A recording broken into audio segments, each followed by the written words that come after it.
So the first part of this video is actually being clipped in from behind because I wanted to go ahead and make the video and see where I actually managed to left off. I let my brain spit things out kind of like a beehive, and I do so because I believe it's the most natural process for my brain, and I'm a horrible teacher. But what we're actually going to be talking about is the economy.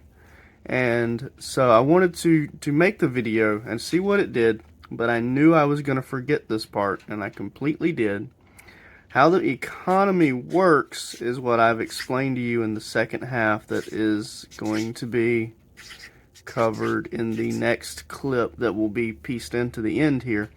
But the economy, if you look at it, what I wanted to say is basically any one product, like let's say we have a metric ton of cow meat from cows. How about that?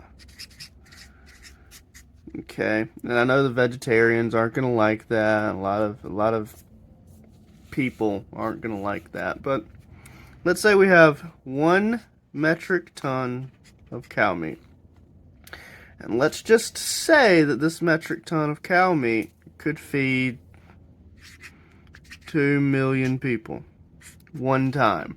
Okay, that's all the cow meat we have readily available for this year. It feeds this many people. Okay, this is the supply and what it is worth. Okay, and then in just America, this supply that is available for America. Let's say we have 15 million people. Okay,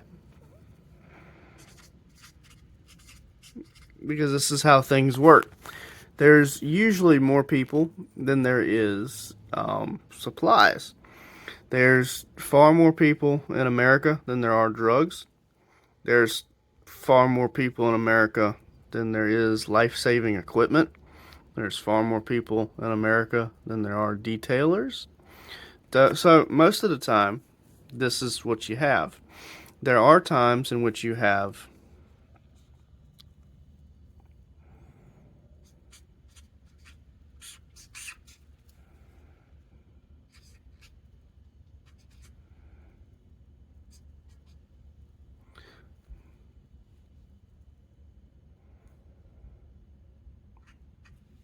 25,000 tons of, let's say, guns, because we do know that there's more guns than people in America. And let's say 25,000 tons of guns, if that's one gun per person in a year, could do,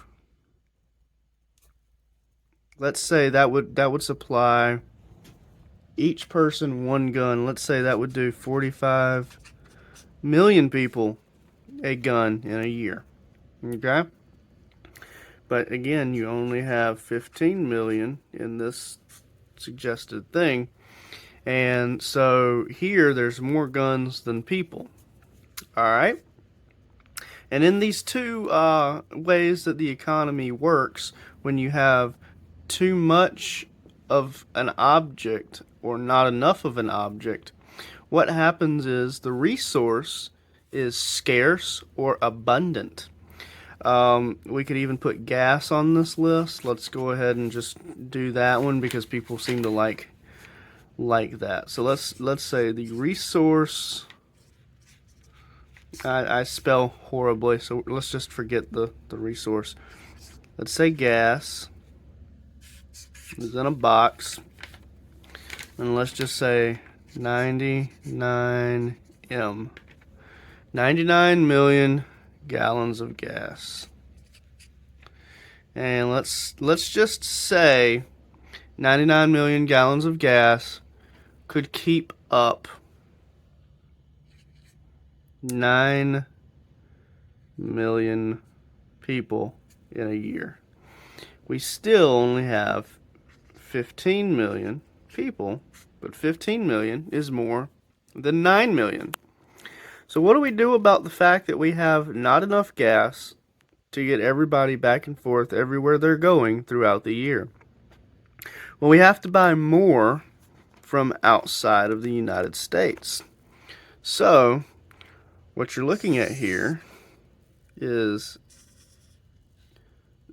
this is going to be drawn in the next clip, but basically this is supply and this is demand. Now when your supply and your demand is off, depending in the direction that it goes, you have something more expensive or less expensive, but the quality will also suffer because of how fast they're trying to produce it.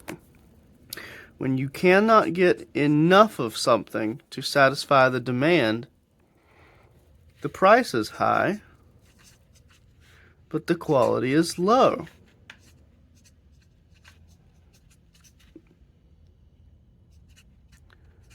Now the price is high for two reasons. One, if we have to ship this in from another country, now we have to add tariff and add costs to get it here and add costs from purchasing it from somewhere else. But the quality goes down because other countries don't always have the same quality assurance and regulations that we do, and the product is being rushed. If you've worked inside of a factory or a facility where you've watched something get made, the faster they make it, the smaller and smaller those details become, and the more likely they are to miss something, and it makes it out onto the market. Now, on the other hand, let's just put this dot here, and we'll say that if the line was there instead of here, and there was far more supply than demand,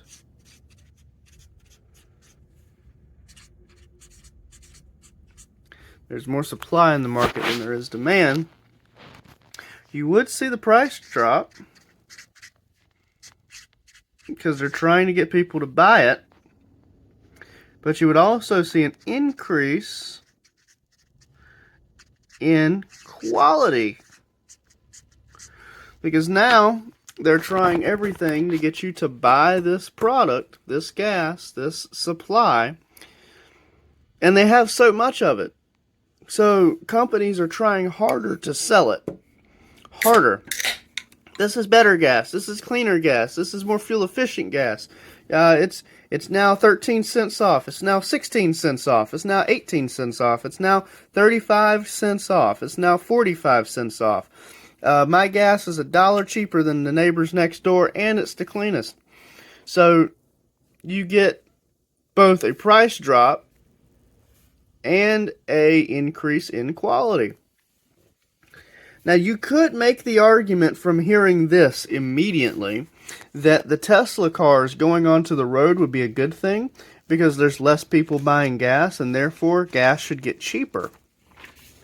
And since gas would get cheaper, the quality would also get cheaper because there's less people buying it, so the supply and demand would make that shape. That shape. However, supply and demand also has a number of other teeny tiny microscopic features, such as what's going to be available next week, what is no longer going to be available at all. So, the reason that we can't just say, well, since there's a lot of Tesla cars hitting the country, supply and demand should look a little bit more like this and not like this, is because high supply is what we have when we know we have future resources. Okay?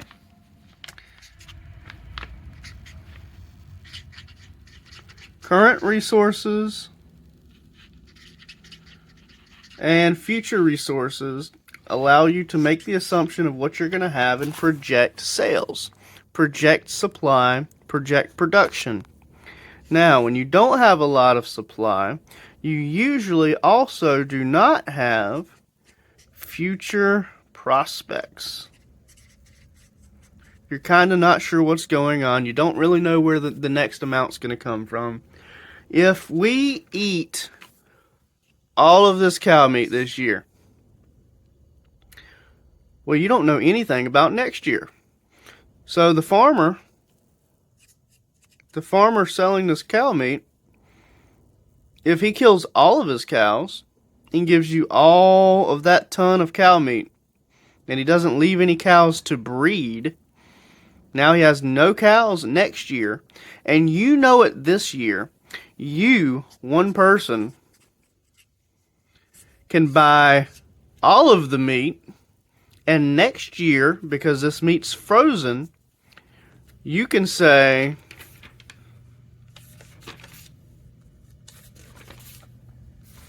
this one person, you, as an investor, because you invested your money in cow meat, 1 ton of cow meat,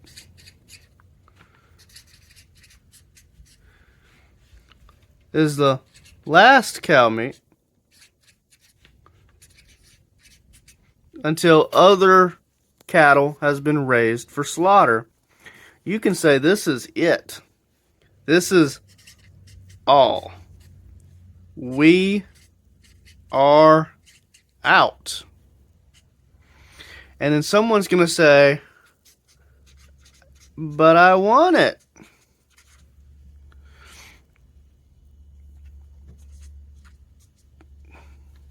So what this guy does is he goes, well, I paid $1 per pound. I'll sell it for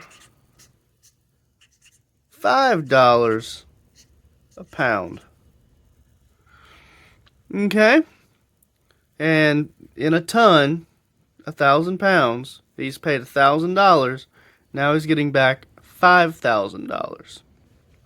And that is his profit on this limited resource. Okay? Much like when the pipeline in America got shut down and now there's no gas, the oil oligarchs, I spelled that horribly, and the gas tycoons in other countries, foreign by the way, decided, well, now we've got them where we want them. And prices skyrocketed. Well, that's because the supply and demand of gas in this country kind of went this way. It went this way because we knew what our future prospects were going to be. And we had been banking on future prospects for a long, long time. We were going to have a larger supply of future resources equal more current resources in the future. And those future resources were going to lead to price drop with higher quality. Now that did not happen because someone cut off all of our fucking gas line and the entire future of the project. And that is how the government, the president, affects the economy. And since the liberals and Republicans and all of them barked back and forth about presidents, I want to ask, because people have known this, since Donald Trump ruined the economy, how come people are saying that Biden can't affect the economy? The same people who said Trump ruined the economy, even though the economy was actually doing extremely well, are the same people saying that Biden has no effect on the economy because he's a president, and that's all. Now, I'm just asking that question because either Trump could affect the economy, and Biden did affect the economy, or Trump couldn't affect the economy, and Biden hasn't affected the economy. But according to what I'm seeing here, he did affect the gas economy, and he can still control the tariffs, which is foreign taxes on goods. If you buy a Toyota truck, it will have a tariff because the company that owns it and produces it is not American. This product is a foreign product. So even if it was made here, even if it was assembled here, this company has to pay a tariff to bring their goods, services, products, and paychecks here to America, North Carolina. You will pay a tariff. This truck will be more expensive than if it was made in North Carolina. However, you may say you like Toyota and you're willing to pay the tariff because it's a better quality vehicle. And if you do, that is fine. See, we have Toyota, we have Honda, we have Hyundai, we have, GMC, we have Chevy. There's plenty of things you can pick, and if you don't like one, you can pick another, which is what keeps the prices down more so than if the only option you have is Toyota.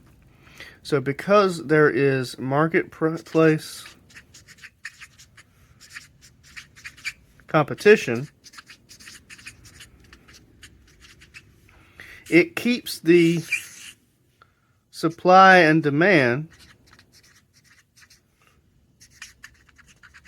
in the middle, because even though it's not the same supply, it's a supply.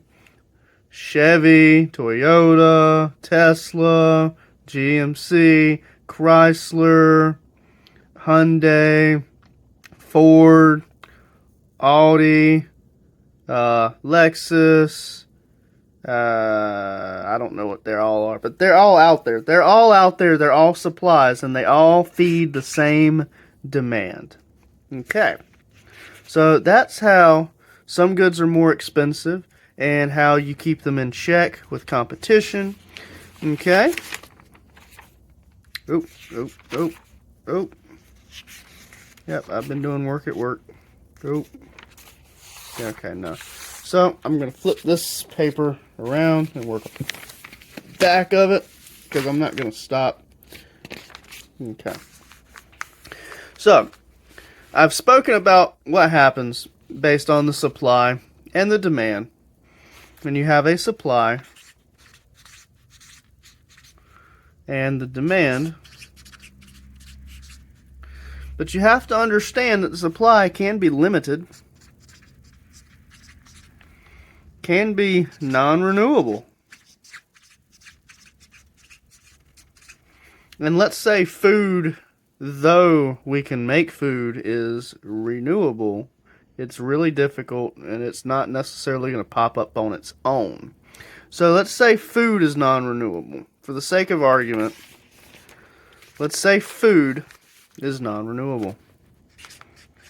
Food, let's say we have 30,000 million pounds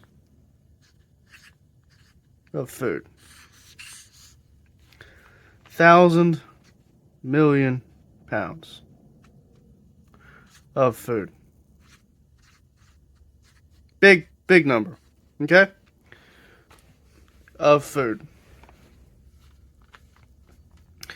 And we have, it's a big number. We still have that 15 million people. But let's say this food will only sustain 12 million people. Okay? Now, a problem that we have with the economy and the people that we have voting in North Carolina and governing, people like to be Republican or Democrat. Republican or Democrat. And this is going to come up again in the other clip that gets posted behind this one. But the Republicans and the Democrats have two completely different ideologies. And you're going to say, well, 12 million people can feed off of this. There's not enough for everybody. Well, that's exactly right. So how do you decide who eats the food? Do you feed people who are disabled and not hardworking people who have contributed, being farmers or production workers in factories, to help make this food possible? And you starve the hardworking people because there's not enough here to go around. You can say what you want. You can be as mean or as nasty as you want. You can be as nice as you want. You can say your truth, my facts, my projections, my perceptions, all you want to. You can talk about my needs, my wants, my aspirations, all you want to. You can say I'm a boy, not a girl. You can say these are my pronouns. You can say this is how I feel. But this is how much food you have, and this is how many people that we have. So, who do you feed? Doesn't matter what you feel. Doesn't matter what you want. Doesn't matter what you think. There is not enough. And while you're wondering, why am I so pissed about this? Because Africa. How about that? Because Africa is starving. Okay? While everyone's worried about fucking gender pronouns, Africa is starving. They are hungry right now. And we're saying that we are the worst pieces of shit because we've accidentally forgot to call you Mr. or Mrs. Well, I'm sorry, Steve. That's what's on your name tag. Look, this says disabled, but should we also consider the people who are not willing to work?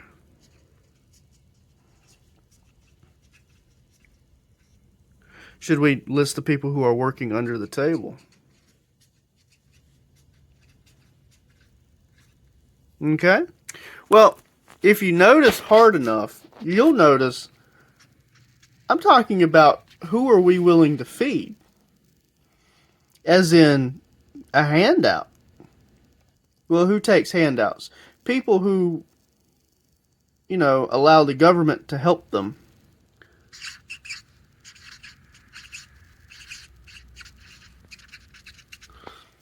Big government is a thing that Democrats push all the time. And the Democrats would want the government to make the choice on who to feed. While you're saying, nuh-uh, nuh-uh, nuh-uh. Government housing. Government cars. Obama phones. Medicare, Medicaid. Need I go further? The government decides who qualifies for this stuff. And the government decides who qualifies for this stuff by one major thing. Income. And then sometimes race. While everybody's so busy saying that the government is corrupt, and they're right, they do decide they're going to feed more black people than they do Hispanic people, Asian people, Korean people, white people, or any other race. They've decided this, and that's what they're doing. They're feeding a specific race and a specific income. So, as long as you meet one, the other, or both, you are more likely to have a lady in the Social Security office or Social Services office give you a hand.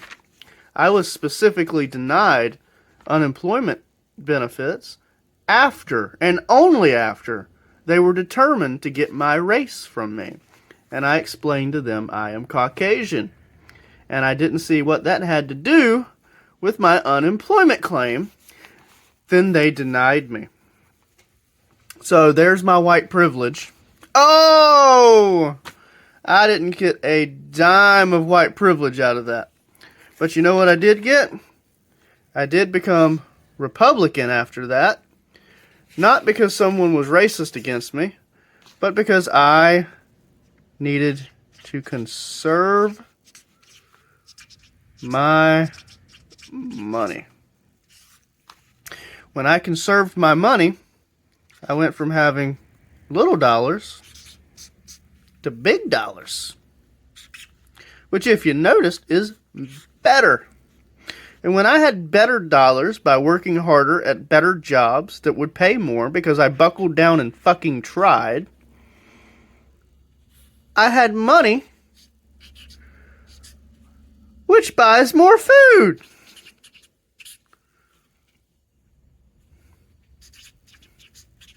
And it buys food without asking the government.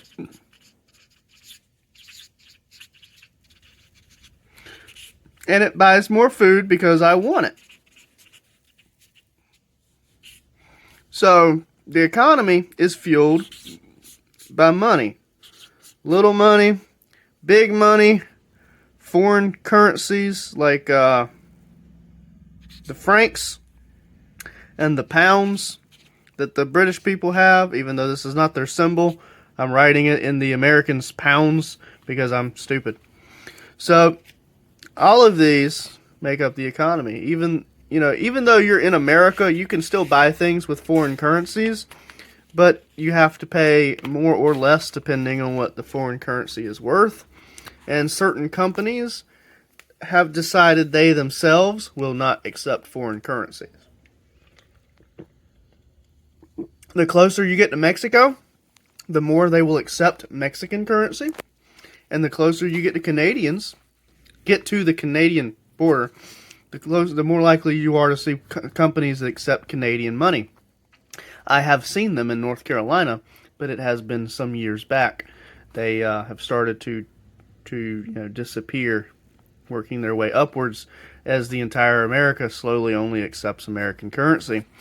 And then, of course, currency is now starting to go digital, so the currency problem will no longer be an issue once they have a unique conversion rate system for purchasing anywhere in the world. But that is going to have its own consequences and issues that I would request everyone take a look at themselves before making any final judgments on whether or not you think that's a good thing or bad thing. But that digital currency is not what I'm here to talk about. I'm talking about the economy. We're going to once again write economy. So now you've got poor people. You've got hungry but not poor. They're spending their money on their bills. And poor is like homeless. Hungry is like they have a home, but because they have a home, they can't really eat very well. Then you have the fair people who they're not hungry. They do have a roof over their head, but they work hard every day all the same. Then you have wealthy. And then you have the rich. Okay? So that's about where the line goes.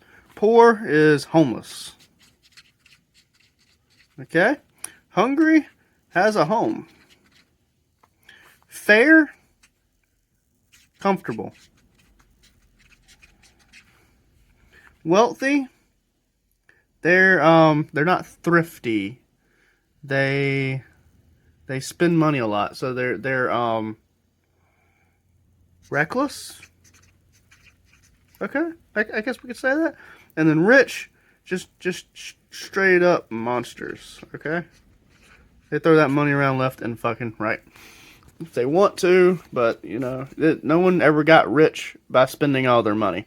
So they could be a tight ass, but just they can and have the ability to change their buying habits at will, and they will do so. So the poor person that's homeless is unconcerned with work. Okay, and I'll go into that in a minute. Hungry works overtime. Comfortable, meh. Wealthy, no overtime. Quite often vacations. And Elon Musk is the exception here. But these people, what is work? Because even if they are working, it's something that they love doing. They take a great amount of pride in it and they're enjoying it. So it's not work. So now let's take a look at the economy's sets of people here. The poor who are homeless, they are unconcerned with work. They can't eat. They smell bad. They live in a cardboard box. They have no way to go back and forth to a job. So they're not worried about a job. They can't get into the economy. They can't become a consumer. They have no way to become a consumer. They are right at helpless. If we don't help them, they will die. These are the people the Democrats want to help.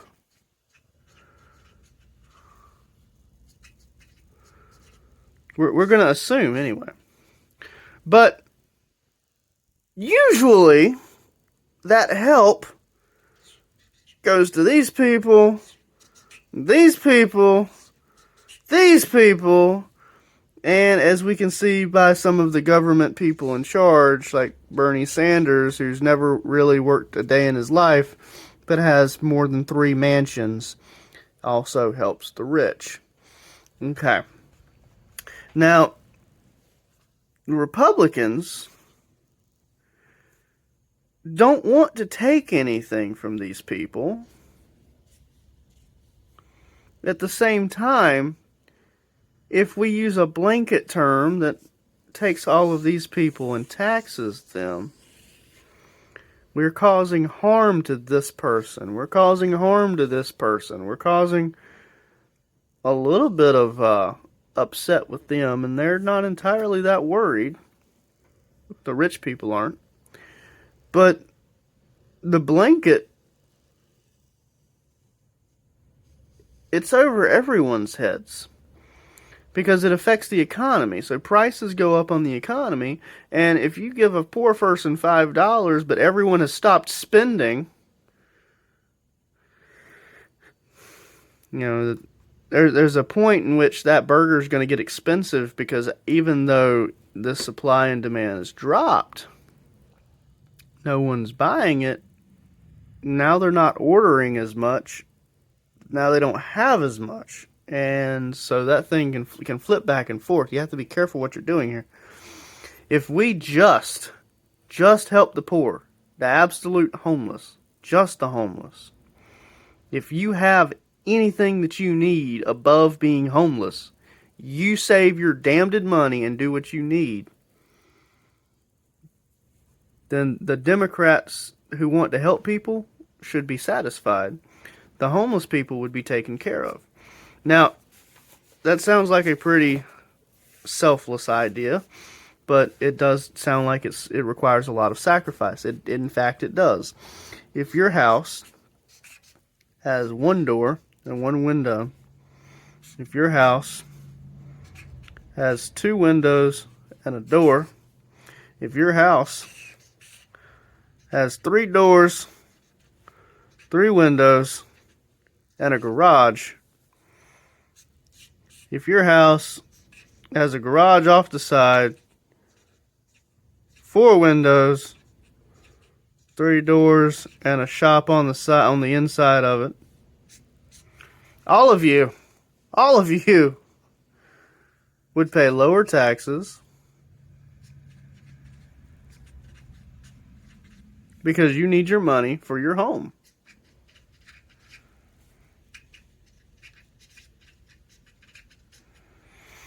But then you're spending money on your home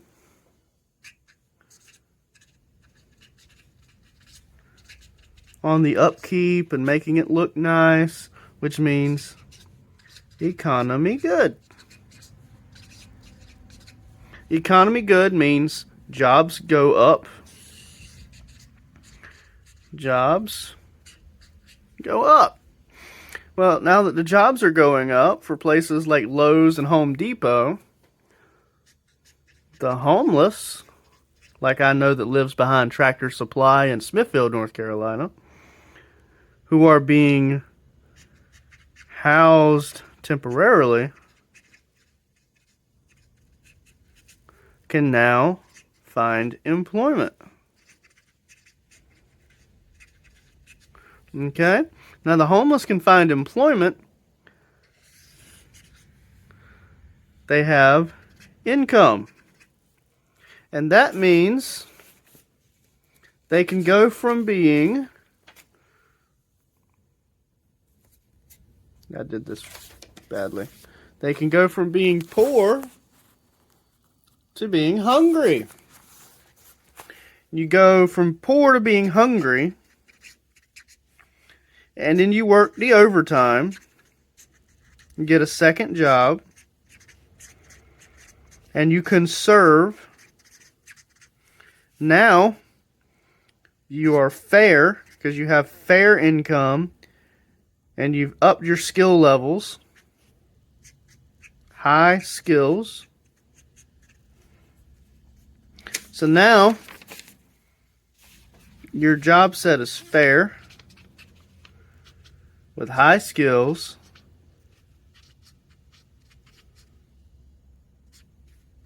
and you're not hungry anymore. And you have a home. So you're not homeless anymore, and you were not homeless anymore because other people did not get taxed as much money. That is just a show of how the economy is like water. What do I mean by the economy is like water? The economy is like water.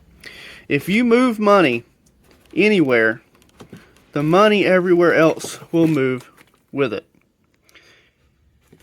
If I move this bottle and I turn this bottle and I'm only intending to move a few ounces of this water, I'm actually moving all of the water. It gets all shaken up because the economy is like a jug of water.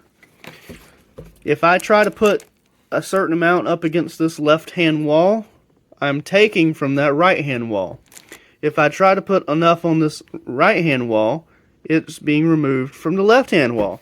Why is that? Because as much as you think that the amount of money is just a theory, you're wrong. There is only a limited supply of money. So these stacks of money and stacks of coins is limited. Just like the food. Okay? But the only difference is the money neither disappears nor can be created. The money is equal to the amount of gold the government has. The gold standard. And you either have a lot of it, or little of it, or none of it. But it's still there, whether you have a lot of it, a little of it, or none of it. Just like the water in this jug. I can get on a boat and get in the water, and I can control a small portion of it, but I can't control all of it, and it is possible for me to have none of it. So I have this much water, and if I work and get out and accomplish something and put in a day's time and use fuel and a truck and a boat, I could go out on the lake right now and I could fill this bottle up, but it's going to require me to do something because the government's not going to help me as much as they may help somebody else. So when you get to the level of fair, you have to fight to decide you want to keep going, and you can become, wealthy, and you can become rich. But this is something you can do in America because you choose to. This is why America is so nice. People say we're the big melting pot because of our races. But we are also free because you can do this. Anyone can do this. The problem that keeps us from doing this is a lot of it's Democrat greed, where the money for helping the homeless goes to really ridiculous things. Now, I'm calling out California, like you're going to hear in a couple of minutes from the other video stitched in behind this, because California, lo and behold, they help the homeless. They help the druggies. That's right, I called them druggies. I'm not concerned with their feelings. That's what they are. They can't sue me. They don't have a lawyer. You know why they don't have a lawyer? Because money. It's sad, but it's true. Okay, so money. Homeless, California. Well, what goes on in California? Well, they have drug problem. Probably caused from the people at the border selling shit to teenagers who don't know any better, getting them hooked. We also have a homeless problem. And they're kind of like this. People don't want to admit it, but it's kind of like this. But that aside, California gives housing. California gives free drugs, by the way. California gives tents. And California gives in on laws and allows shit. Yes, I said shit. Let me do that again. Shit. They allow shit. Okay? If this was not done, if this was not done, if this was not done, things would be different. Now, I'm for giving them housing as long as they pass a drug test. You know why? Because then they are eligible for a job in the future. That means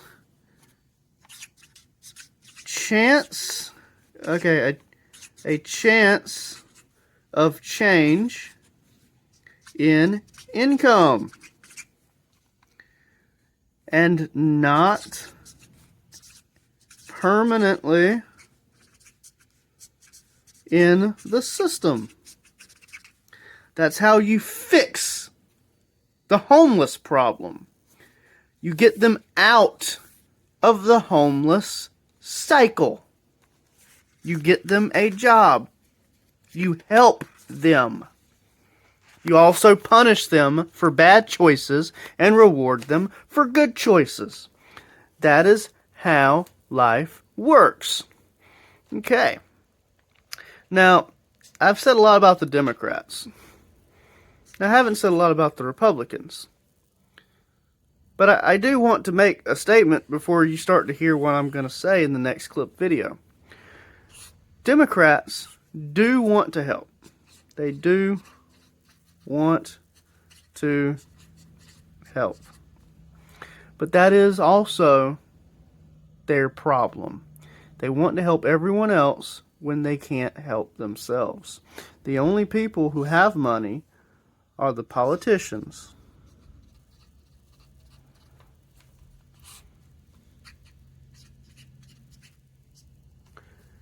The people equal live with mommy and daddy, live with co-renters. So we're going to say broke. And I'll say question mark because, again, I've never had a Democrat person help me financially, physically with something that costed money, fed me, anything. Republicans save. They've been seen as greedy. But most save from inner drive. They have wants, needs, whether you know about them or not, and desires. Now, they can want food, they can need insulin, and they can desire a new car. And because they want to have food, insulin, and a new car, they save. And their best friend over here says, pay more in taxes to big government. And this person says, no. Well, I've already discussed how the government doesn't help, and I'm going to do it again in the next clip. But get ready, because I'm going to go ahead and piece this into the next portion. And we're going to go from this horrible mess here to a much more organized way of looking at the paper. I do believe the paper is going to be a bit out of view, and I do apologize, but hopefully my talking will be enough. I'm hoping that people are following along here. And I'd like to preference this by saying I'm talking about the economy.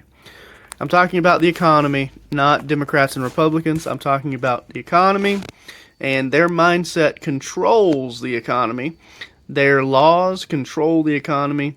The people that we hire, the people that we support, the people that we fund in the government that allow for tariffs, foreign goods, the policies do affect our supplies, our demand, what we can legally purchase, what we cannot legally purchase, what we can get shipped to America, what we cannot get shipped to America. That, and as bad as it is, the government cutting off pipelines and fuel supplies and other such things affecting jobs and supply and demand as well, can be just as dangerous as any high costing product that you want being on the market, actually being dangerous.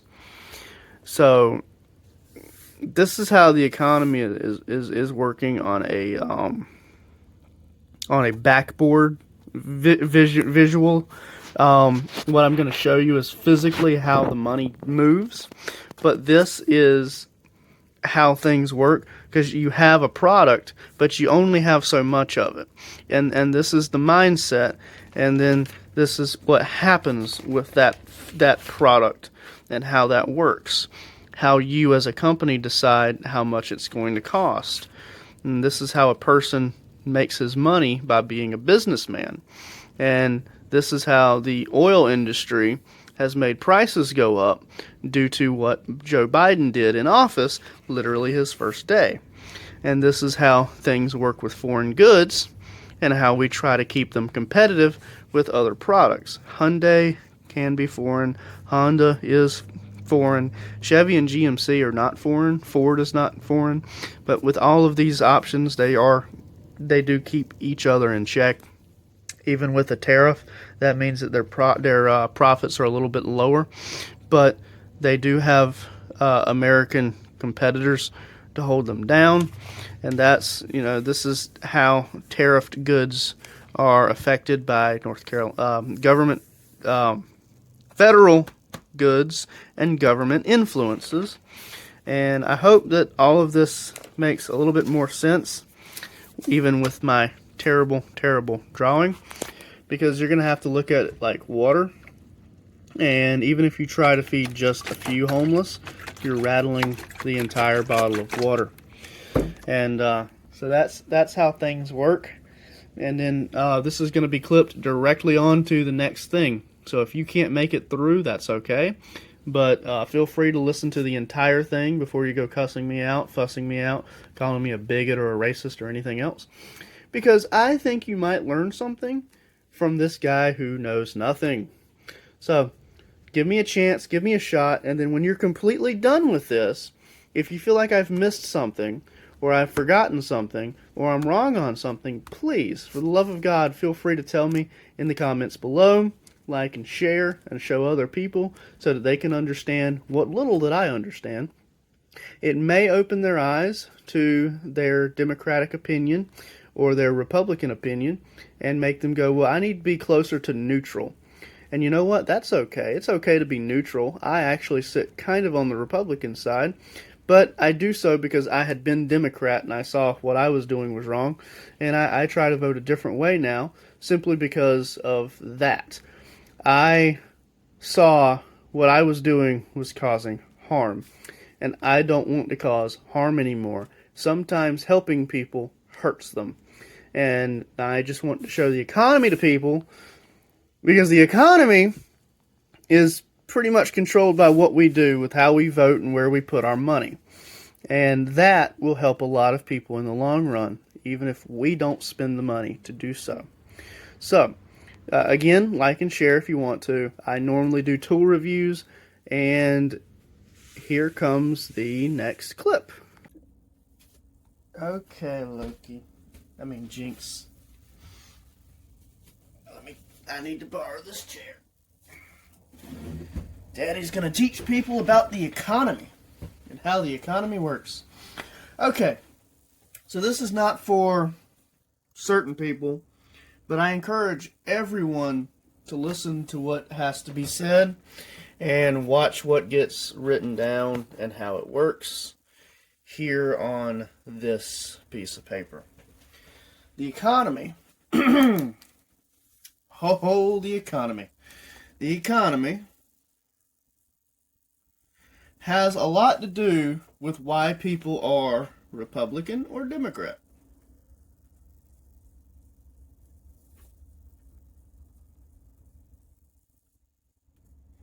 Now, Republicans tend to conserve their money,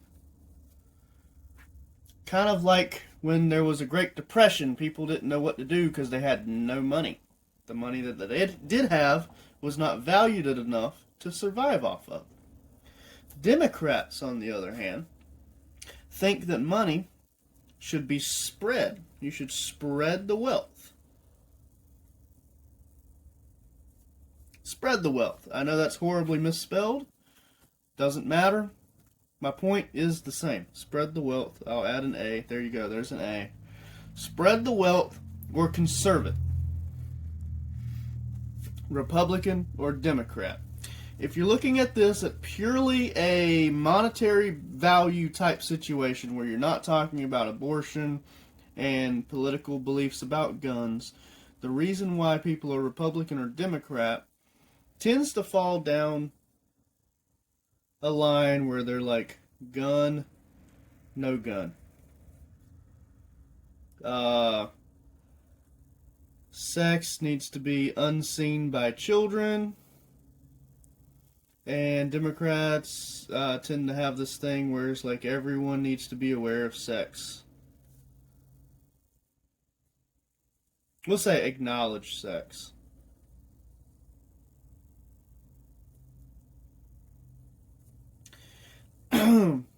Everyone needs to acknowledge sex. People need to keep it unseen. Now I'm just gonna do that. Now there's a couple of other things like okay. So documented immigrants. And these people are like, bullshit. We ain't documenting anybody ever for any reason. We don't care. Okay, so it depends on what you think that decides whether or not you're Republican or Democrat. And you can fall somewhere in between on this line that doesn't entirely seem to have a name. So this line can actually be right here. You can get closer to the conservatives, You can get closer to the spread the wealths. You can get closer to document the immigrants for, if they're murderers and on the run. Or you can say, bullshit, we don't give a fuck who they are, what they've done, we're going to allow them in the country. You can say I'm Republican, or I'm slightly Republican, or you can say I lean Democrat. It doesn't matter what you say or how you say it. Today, I want to discuss why we can't spread the wealth. That's right. This video right here is primarily going to be spread the wealth. I may take a couple of shots at these other things that Democrats tend to think, but I want to have a very knowledge-based, common sense understanding of things before I go making an argument, just so someone can bullshit the way I'm typing or the way I'm writing or the way I'm drawing. Because that's going to have nothing to do with their argument, and they're going to walk away thinking that they're right because I'm not perfect. Let me keep my cat from crawling up somewhere it shouldn't be going. No. And with that out of the way, I intend to start the video. So, spread the wealth. Spread the wealth. Or conserve. How do you know which to choose, what is best for your life? How do you know that if you conserve money, you'll be better off? How do you know if the government spreads your wealth, you'll be better off? Why do I say it like that? I'm sure people will notice very, very generously in the comment section on YouTube and Facebook that I said the government spread the wealth. And I said you conserve your money. Well, I said that very casually because no matter how much of a conservative you may be, the money you put towards the government's going to decide how they spend it, waste it, throw it around. Whereas, when we're talking about spreading the wealth, I really don't know a single Democrat that spreads all of their wealth. I've not met a single Democrat that has felt the need to go out of their way to help me buy a car, to help me keep a job by buying a car so that I could get back and forth to work. I've never met a single Democrat that has went out of their way to find me housing or to put up my first month's rent or security deposit. I've never met a Democrat to go out of their way to buy me lunch because they felt like I just couldn't do it, oh poor me. And yes, I am white.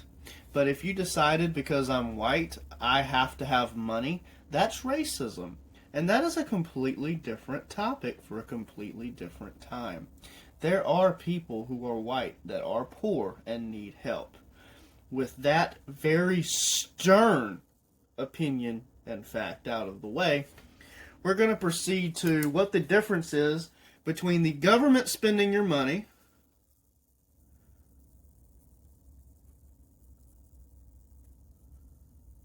and you saving what money you can save for yourself via 401k, IRA, savings,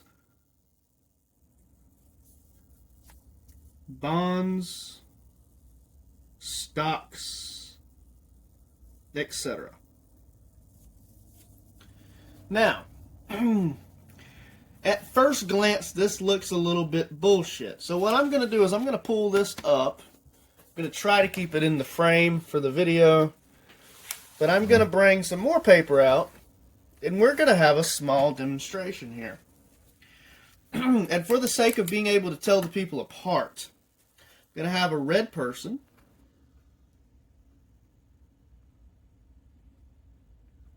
And God forbid, because that's the color I have a black person. Got nothing to do with, people that are actually black. But because I have a black ink pen and a red ink pen, we have a black person and a red person. Okay. This way, you can see the divide right down the middle. And I'll even go 50-50 on all the coloring here. That way, we're not offending anybody. Because everybody's offended by color, race, creed, and everything else. Alright, so, let's say this man, or woman, because I have to be vague there as well, doesn't matter, don't want to offend anybody. He has $100,000. You don't have $100,000. You're watching a video about people trying to decide if they're conservative or liberal. So, let's say the black person has $100,000. Because I don't want to be mean. Okay. This guy is sitting on the spread the wealth side. And the other person is sitting on the conservative side. Now, I want you to disbelieve the idea of a black conservative, because I'm sure someone's going to say that on YouTube. It doesn't matter what color this person is. It doesn't matter what color this person is. I will not be commenting on anybody commenting about the colors of these people. I am trying to show a demonstration about how wealth works. So, this person is Democrat. And he decides that he wants to live in a Democratic city, let's say California, in one of their cities, and he pays a tax of, God, their taxes are ridiculous. But for me to make this simple, that's $100,000 a year. And they tax him 40% because they're going to spread the wealth. Just so everything sounds good, they're spreading the wealth. Well, $100,000 a year, and you lose 40%. Now, 50% is 50,000. 40% should be 40,000. If my math is correct, you'll lose $40,000. You will have $60,000 left to live off of the entire year. Okay. Now, the conservative has chosen to live in a place like, let's say, North Carolina.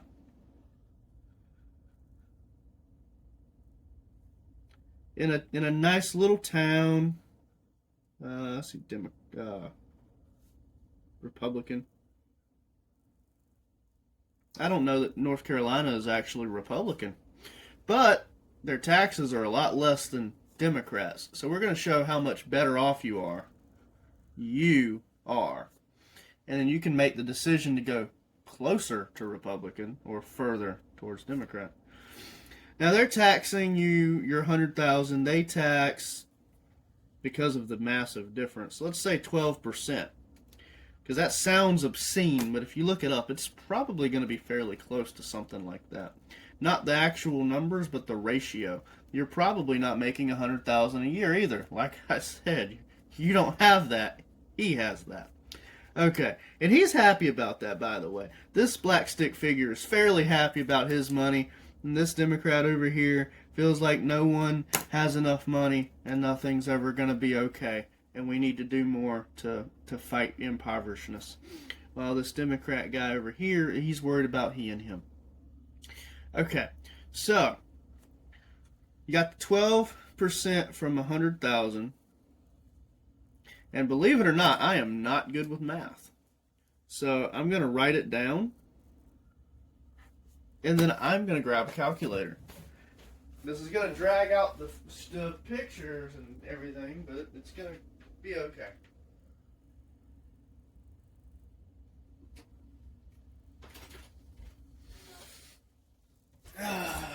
Gotta put my tablet right here.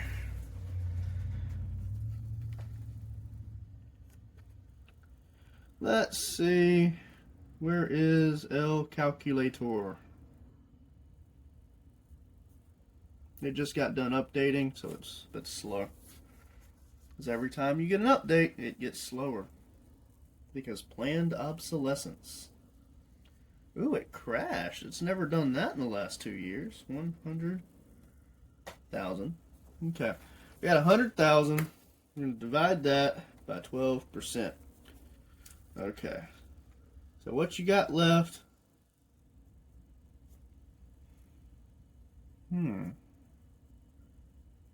Oh, wait. Yeah, okay. 100,000 minus 12%. Okay. Y'all saw that on YouTube first. I'm bad with math. Okay. So the person who is living in the Republican state or the less Democratic state has 88,000 to live off of for the rest of their year, compared to the Democratic California person in this theory. I can, in fact, go back later on and add these numbers. I feel like that's going to cause a problem if I don't, so we're going to go ahead and do it right now. We're going to pull up Google. What is the income tax on $100,000 in California for 1 year?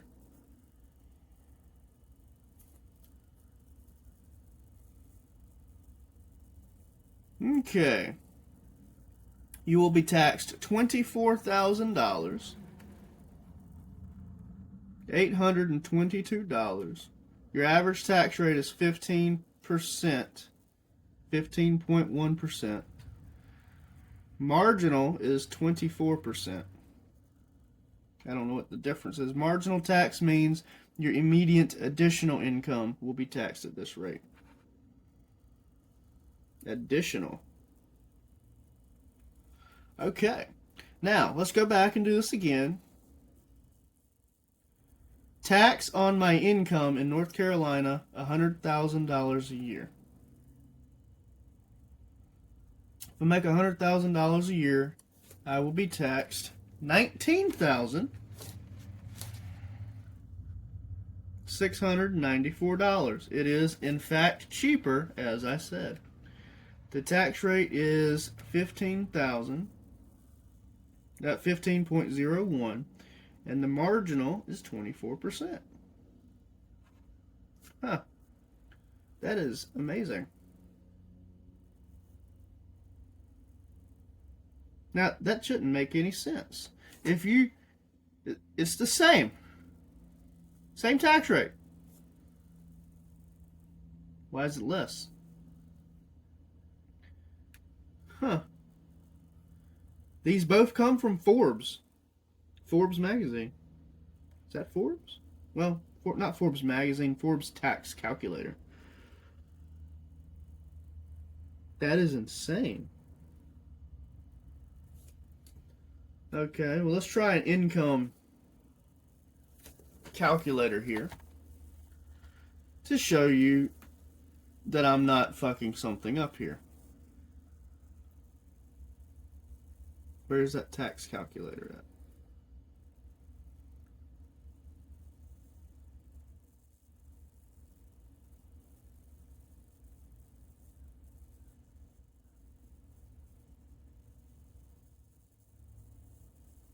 Arizona, Arkansas, Colorado, Connecticut. Okay, they're going down a list.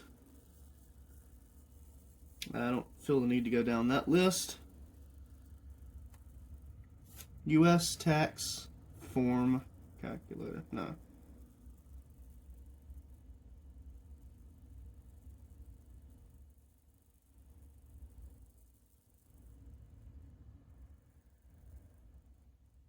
Yeah, so right here you can see where it says income tax right here, 24,848.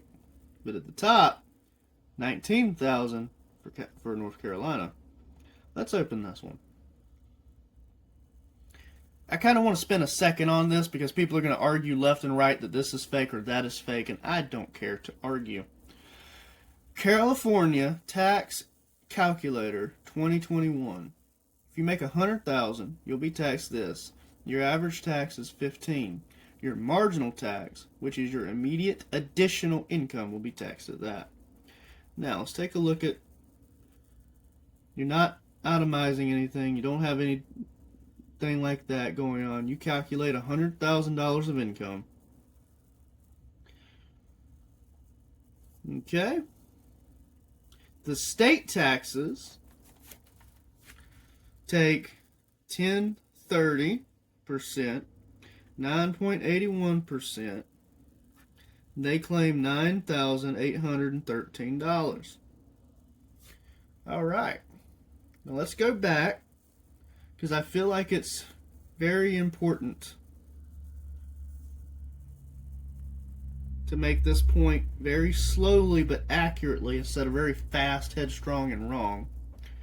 That's California. Go to the top. Look at North Carolina now.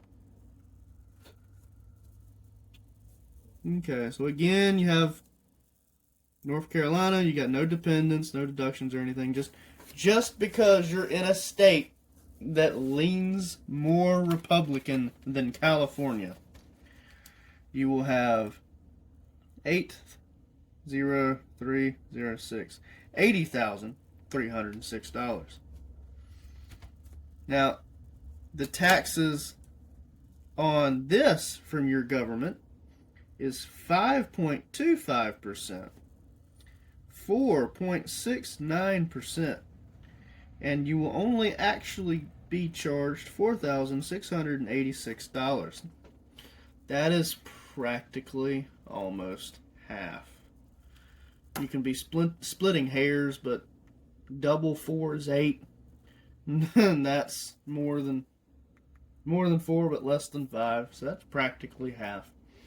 You can argue this all you want to, but Forbes is a real company that they advertise the truth. They know numbers. This is how much you pay based on your income. This is the different states and what kind of effectivity they have for their taxes. This is these other companies where you can get credit cards. This seems like this is a tactic to make money by showing you things and helping you get credit cards and mess. And of course, if they're wrong with their numbers and you get a credit card and you can't afford to pay it back, they lose money. So, I'm going to assume that they're being right and that they're not trying to take your money and lie to you and tell you, that California is worse for a reason that's not true. California is worse because you're going to have less money. Okay. Now, we're having this discussion about California and North Carolina because I'm trying to show you the difference between the government taxing you and you conserving. Now, it's very hard to make a stable argument here because I'm really not sure which way North Carolina leans. But I know for certain it's not as liberal as California. Matter of fact, almost nowhere is as liberal as California. And I can say that with a very factualness because look at how many Californians are in fact liberal, and look at how many North Carolinians are in fact conservative and say they'll never go to California. Okay, so enough bullshitting back and forth about states. If you're conservative, or if you stay in a state that is more conservative than the Republican states, you have more free money in a year just because. Okay. Now we're going to continue to use California and North Carolina because it's just going to be easier to not bounce from state to state. So we're going to go back to Google one more time and we're going to look up, well, I don't have to do all this fancy mess. Where's the property tax, California?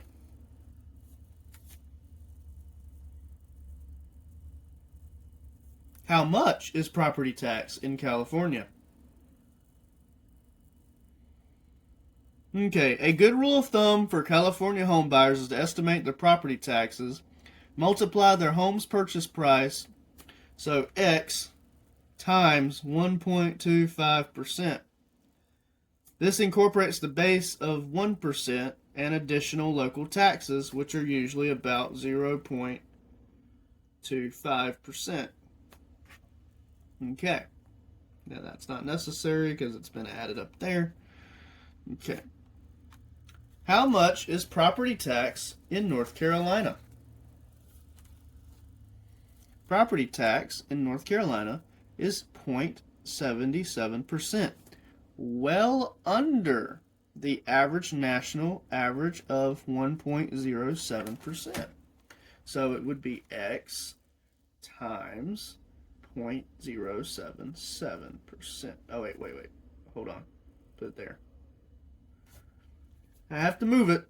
It's 0.77, not 0.77. Okay. So, this means that after you've gotten all of the taxes taken out for your income for the year, now when you pay for your housing where you live, because we're going to say that you do give a shit and want to own a house instead of being told what to do your entire life, you're going to pay 0.77% in property tax. And over here in California, you're going to pay an average of 1.25% in property tax. Okay? So let's go ahead and be really nice to both the red guy and the black guy. And let's say that this black guy owns a $60,000 home, which here in North Carolina is slowly becoming a less and less ideal place to live, but has been a very nice place to live for quite a long time. And because, and California people are going to hate this because they know the numbers there, but let's say that this California person has a $60,000 home. Okay, they have the same income. They're going to buy them a house that they can afford because they have the same income. Let's figure out how much they've paid in property taxes. What is the property tax on a $60,000 home in California?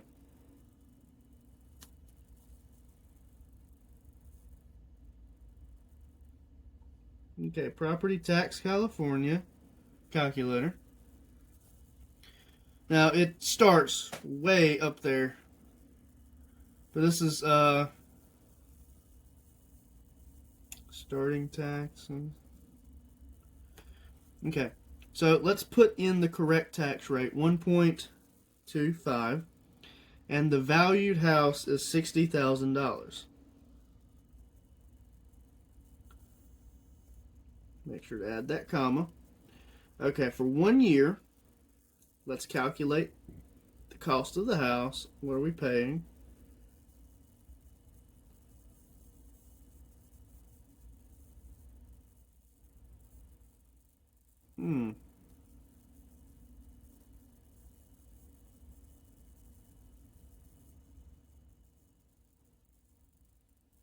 Looks like it. Okay, so in $60,000. No. Let's do 2021 because the other information was on 2021. Okay, now that didn't change anything, which is good, but you will pay $750 in property taxes for this house in California this year. So now let's leave this property tax simulator that's in California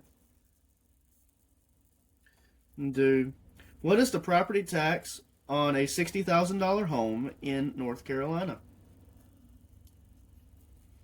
Okay, North Carolina property tax calculator. Now, they already have a nicer looking setup.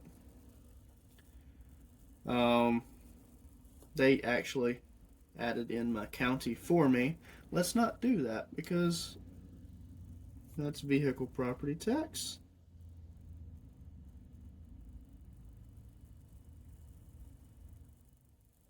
Okay, let's do this. North Carolina, the property is only worth $60,000.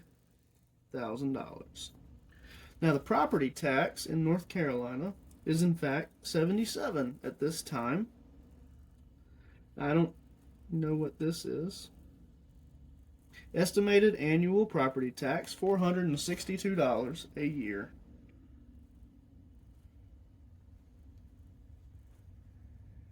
Okay. So you've already had $9,000 taken from you in taxes. 24,000 total. 822 plus $750 in property taxes. Okay. And this guy over here, you lost 19,000 total plus property taxes of $462.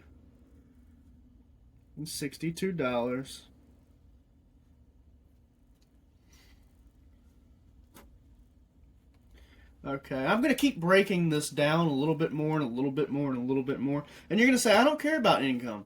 I don't care about numbers. I don't care about the property taxes. I'm going to rent. Okay? Well, let's just do a little beside the point here.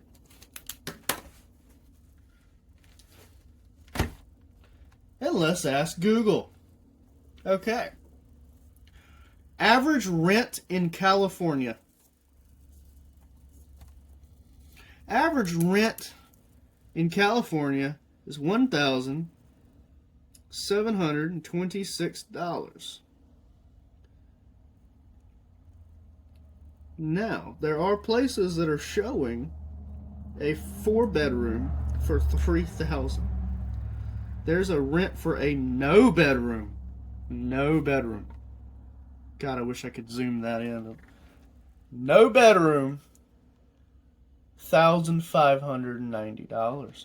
I have never in my life seen shit like that. But let's find out what North Carolina says. Average rent in North Carolina. Doing this live. Okay, I don't seem to have a comment here.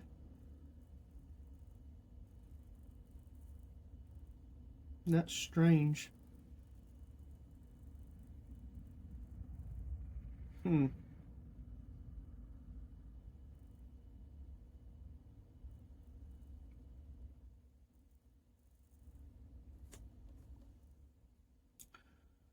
What is the average rent in the state of North Carolina?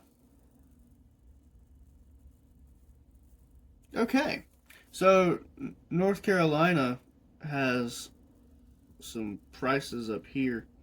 So what I'm going to do is I'm going to say a 1-bedroom at this very first county, which seems to be the most expensive, is $682. Okay, so $682 a month. And because this is not fair because it didn't come from the same place, what is the average rent in California?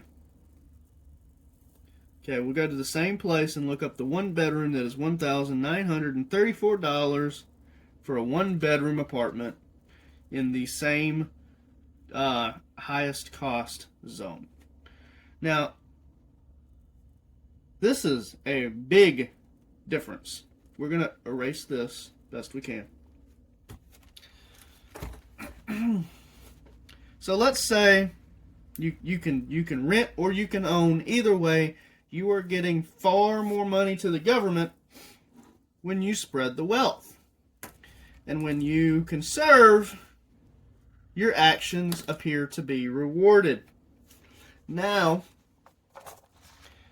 these two guys right here, these wonderful, wonderful specimens of the American dream, one being Democrat, one being Republican, let's draw them again and try to give them a different argument to stand on as to why to be Republican or why to be Democrat. Now this guy, we've already discussed that the black guy here, the black stick figure, is Republican. And we have mentioned the red guy is Democrat. Alright. Now, so, I already got that the Republican guy is going to have far more money. Far more money. That's not because he's evil. That's because his policies equal far more money. Where, in the democratic societies, the policies equal less money. Now, if you don't like living in your parents' house because you can't afford anything and you want to know why you can't afford anything, and you think the government is evil and that they're oppressive, who's being oppressed? The person who can't afford as much things, as much food, as a place to stay, and a car, or the person who can afford a place to stay, and food, and a car? Who is oppressed financially here? Because at no point did any of these numbers that I look at have anything to do with race. If you work this hard, you make this much money. If you buy this home, you pay this much money. If you make this much money, you pay this much in taxes. Okay. No racial problem.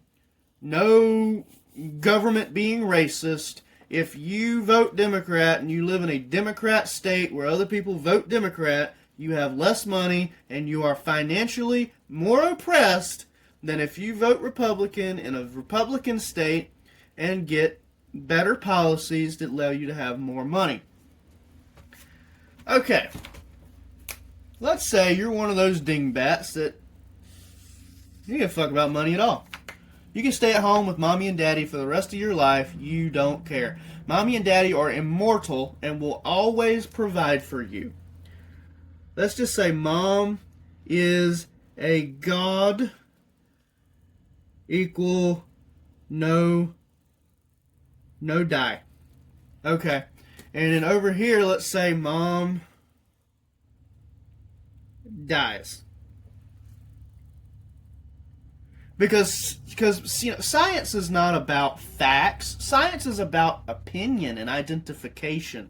So this person, doesn't matter if they're gay or trans or black or white or Cuban or anything else, they think their mom is never going to die. It doesn't matter. Money is not a thing. And this Republican, they know their mom is going to die. They know they're going to have to pay their own way through life at one point in time or another. So they start now. So they're worried about the money. These people are still worried about money. But you're not worried about money. You're worried about equality for your friends that you know that seem to have less. Okay. So here is where this is going to be a lot better off for you. Okay. Because now, since you and your argument is about equality and not money, I can show you how everything goes back to money. And I can do so with a really, really quick answer. How much is a cost of a loaf of bread in California?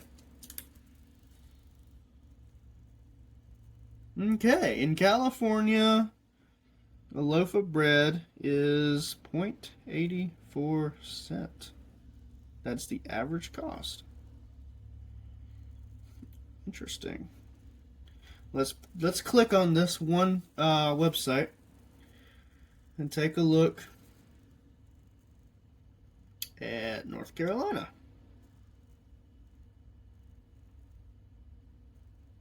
That's actually interesting. It said bread is more expensive here, including South Dakota and Mississippi. Bread is the cheapest in California. That is weird. 84 cents in California. North Carolina, it's 88 cents. Okay. But now, Now let's do some magic. I've been fair. Y'all can see that it is cheaper in California than it is in the Republican-ish type of place like North Carolina. Now, let's say everyone consumes one loaf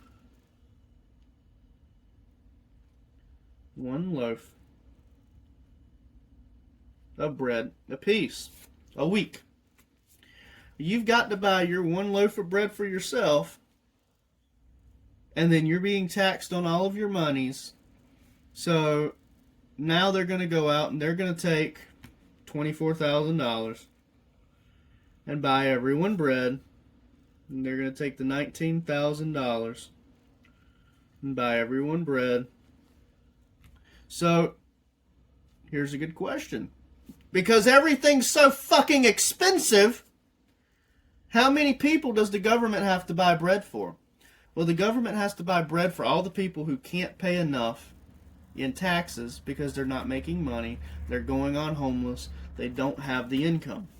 Well, that's going to be a lot like this guy who's living with mommy and daddy because she's a god and she's never going to die, so he's working a job like, I don't know, let's say a coffee place that makes coffee, and they have a mermaid on their, place of business.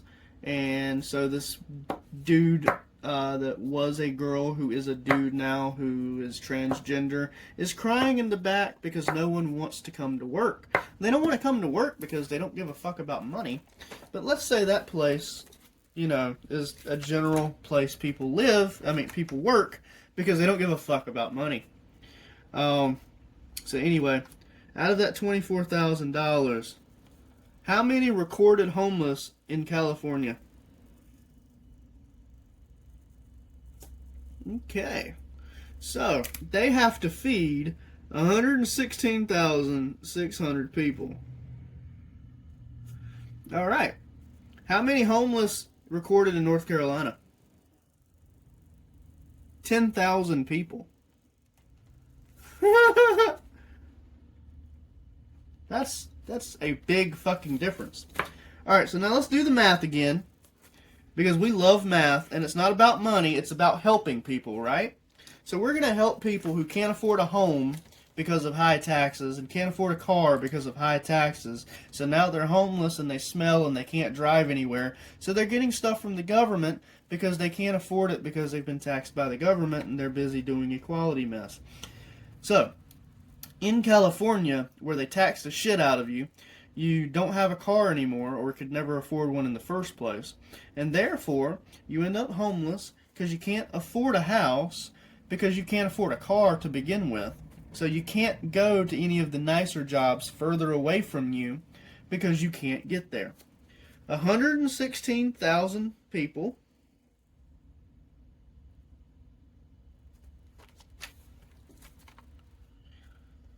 all get an 84-cent thing of bread is $97,440. If everyone gets one loaf of bread in this year, your taxes are a drop in the bucket on just buying them one loaf of bread. Okay? Now let's do that over here because we're all about doing this equality thing and figuring out how things work. If we give 10,000 people one loaf of bread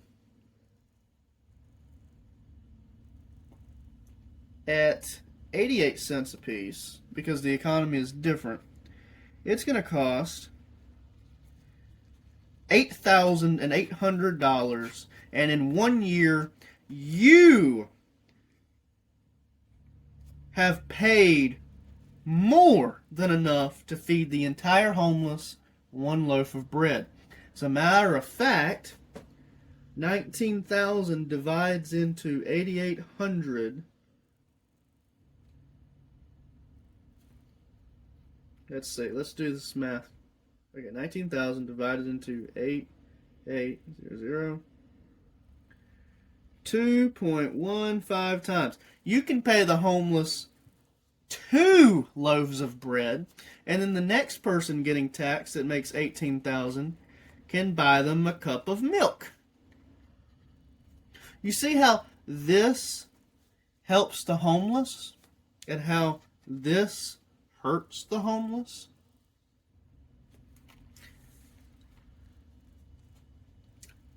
There's more homeless because they can't afford anything. And there's less homeless because things are cheaper, which means you're not worried about your income, but you're worried about your friend being poor and having less. Well, the reason he's poor and has less is because he's making less money. Your transmission goes out in your car.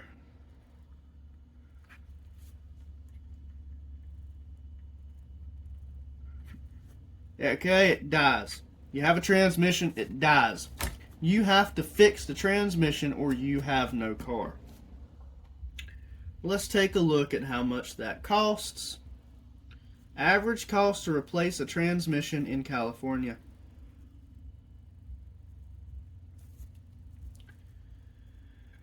Okay. We'll put it right here in the middle of the screen. The average repair costs is $2,800 on the high side. I'm going to do the high side for North Carolina. Average cost to replace a transmission in North Carolina. Okay. That's not for North Carolina. That's not for North Carolina. That's not for North Carolina.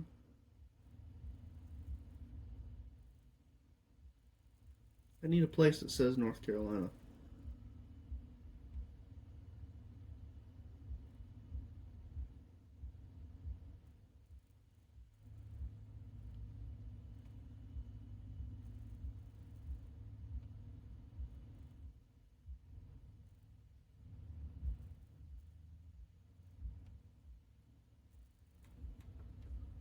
$2,000, from $500 to $2,000 for North Carolina transmissions. So let's say the average cost is $2,000. Okay, well, it's going to cost you $800 that you don't have here to replace your transmission because you're spending so much more in taxes than the Republican here. So let's say you don't have the money because you've been sick and all that crap, and you don't have the money, and he doesn't have the money either. But he probably does. So let's just say you lost your job, and now because you don't have a car, right? And now you're one of these homeless. You can't even get a loaf of bread because the loaf of bread from the guy next door to you's house taxes has already been used up. So right now we're saying you. How hard could this be your friend? How hard could this be your mother? How hard could this be your brother? How hard is it to believe that this could be someone you know? The finances in California for $100,000 a year is ridiculous. And I don't make $100,000 a year, and I don't live in California. I live in North Carolina, and I make far, far, far less than that. So, while we're discussing equality and inequality, let's ask another question. Let's just do NC 100,000 a year, which is not the average. Okay. What is the average income in California? $33,719. What is the average income in North Carolina? $30,106. Okay. Well,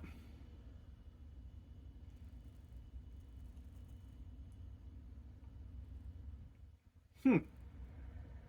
Okay. I'm seeing other things down here that look a bit different. Not sure. Not sure why that's showing differences.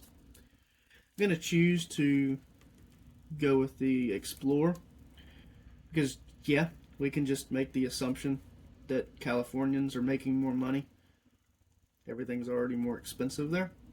Let's do taxes on that. Income tax on $30,106 a year in North Carolina.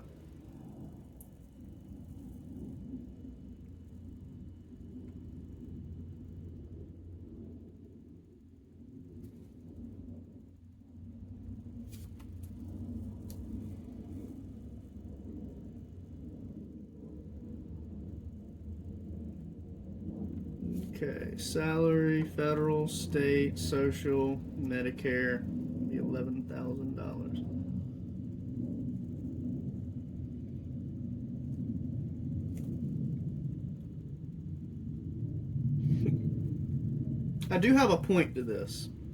I do have a point to this. Now let's go to California. Still the same amount of money. Wait, I didn't do this right. Okay, let's get them more accurately. 33,719,00, California. You're gonna pay $5,921. Okay, let's go back to North Carolina. Get this correct.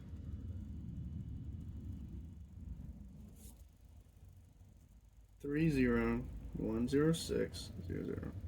Oh, that's not right. Yeah, wait, that's right. Yeah, okay.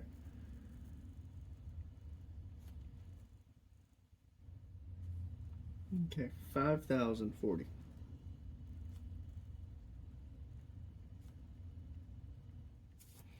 Okay, so let's take a look at what you have in California if you work and have an actual normal income, average income. If you got 33,000 in a year, minus taxes here, $5,921. You're left with $27,079 that you have to live off of for an entire year. Now, in North Carolina, you get the $30,106 to live off of, and you take away $5,040. You get left with $25,066. That's for the entire year. So let's say that you want to pay rent in one place or the other for a year. So 682 times 12, or this times 12.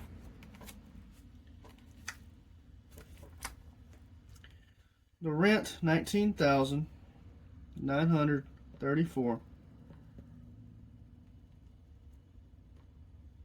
times 12. Rent is ridiculous. Okay, take a look at this. Rent's $239,208 in a year. You can't afford that. You can't afford this in California if you make the average income. Now, in North Carolina, it's $682 to live times 12 months is $8,184. Okay.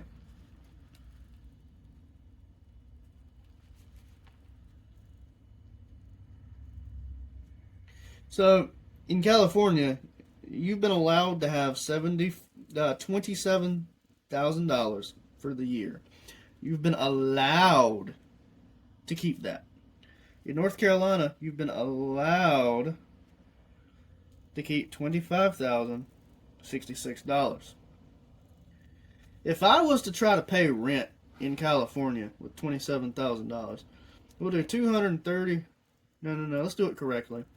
$27,079 minus a year's rent of $239,208. You would be negative $212, about $12,129 every single year. Whereas in North Carolina, after you've paid your rent with your yearly income, minus $8,184, you still have $16,882 to live off of. Okay. So even if you want to not work hard, even if you want to not be exceptional, even if you want to not try, if you want to work part-time, you can actually afford to live in North Carolina on your own and have your freedoms, and not in California. Well, why is this? Because it goes back to money. It goes back to money. Okay? So the Republican and Democrat, the Democrat here has to have college. The Democrat, okay, so the Republican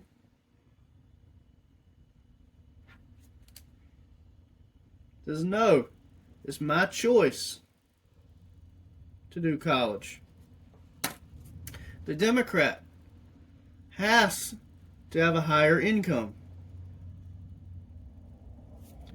The Republican says, no, my choice of job is my career, and I'm happy. The Democrat has to pay more taxes.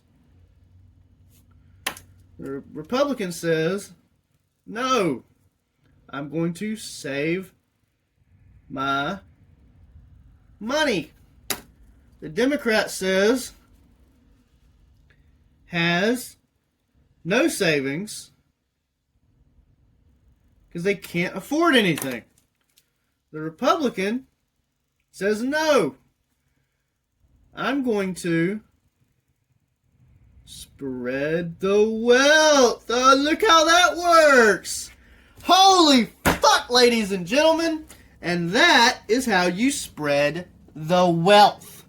You take the money you have, you save it when you are old and decrepit. You pass it down to your kids because you love them. If you don't want to have kids, you can donate to shelters. You control where the money goes.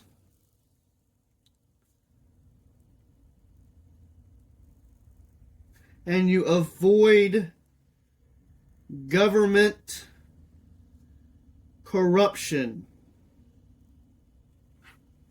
Okay. Well, these people who are Democrats, they're all about government corruption. Have you gotten mad and started cussing at me yet? Hold on.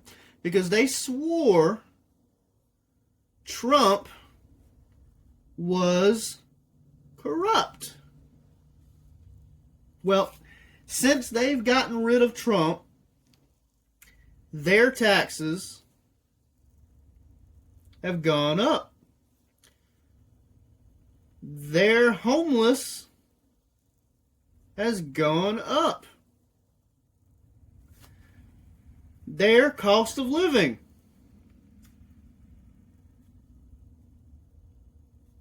has gone up. Because the government is not controlled by one man.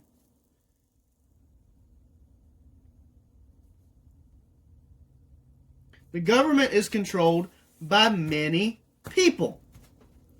And all these people have paychecks. They have insurance. They have shady business deals. Okay? So while it ends right here with the Republican, the Democrats are losing for all of these reasons. You're worried about people lobbying guns? Are you? Are you worried about that? Are you worried about people lobbying guns? Then why are you pro-government?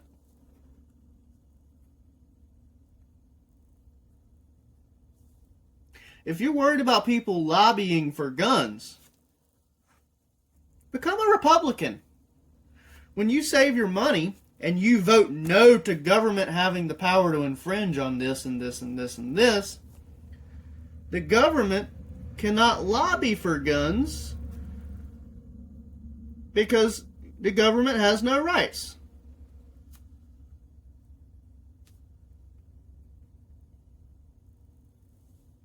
So, if the government has no rights, they can't lobby for guns. They can't lobby for drugs. They can't lobby for cigarette and tobacco companies that are killing you. They can't lobby for bad pharmaceutical companies that are forcing you to get addicted to things. The government, with power. But here, let's do one more piece of paper here. Okay?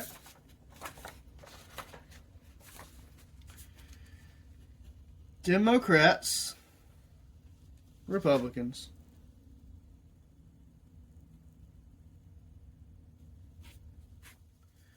The government has power. Republicans say no power to government. And these are extremes. They are very extreme. But it's so you can grasp the concept of either. Okay? Lobbying equals bad. Well, if the government has no power, government cannot lobby. Now, lobbying is a lot of things, but it really equals businesses pay government officials to lean in profitable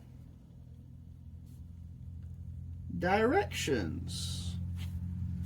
Now, there is non-illegal and non-dirty lobbying, but if it's really non-illegal and not dirty, do you really have to lobby it?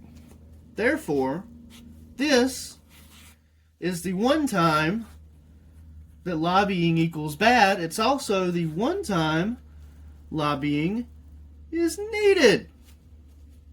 Okay? So, you got the Republican versus Democrat down. And this is, all of this comes back to spread the wealth. Because the government that's holding your money, let's say government person 1 is holding your taxes. Government person 2 is holding my taxes. Okay, and you're from California, and I'm from North Carolina. So they're holding that $8,000 that I've got, and they're holding your, whatever. No, it was $19,000 here, $24,000 here. But in my view, the government guy can't spend that money. He uses it to pay his salary and costs. In California's liberal mindset, this guy, GP1, gives to gun company to do things, gives to big pharma, gives to war efforts. Okay, so none of this pays their actual costs. So costs go up, and then he gets paid with someone else's money. Especially after your taxes go up, and now you're sitting at $28,000 per year in taxes next year as the debt ceiling goes up. That's how come people don't want to be hardcore Democrat. Hardcore Republicans get to keep all their money in theory because they want to pay no taxes. They want to have no insurance. They'll save their money and not buy things with it so that they have medical when they need it because they have their money. Okay, so while we're discussing the economy, I have to break everything down like that to do this. This is how the economy works from somebody who is not certified in anything. Okay. The economy is technically split four ways. There are people, there are companies, there is government,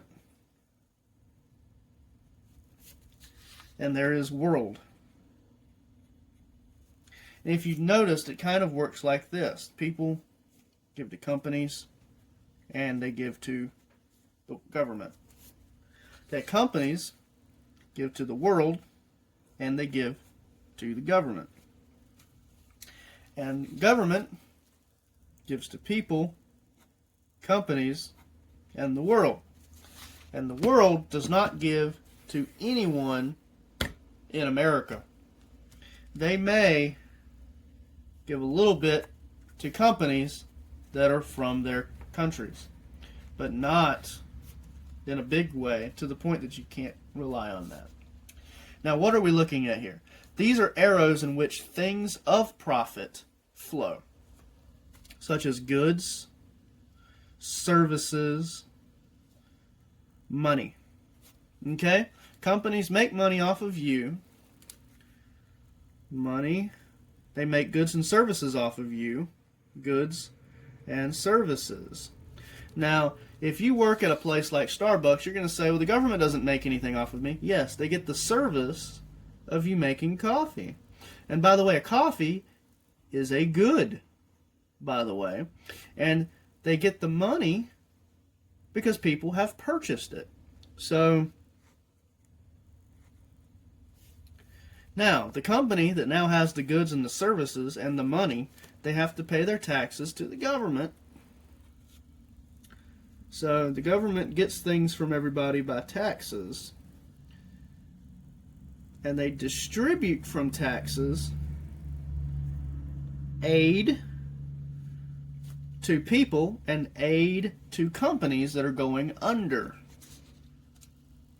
and aid to the world. So who is giving the most here?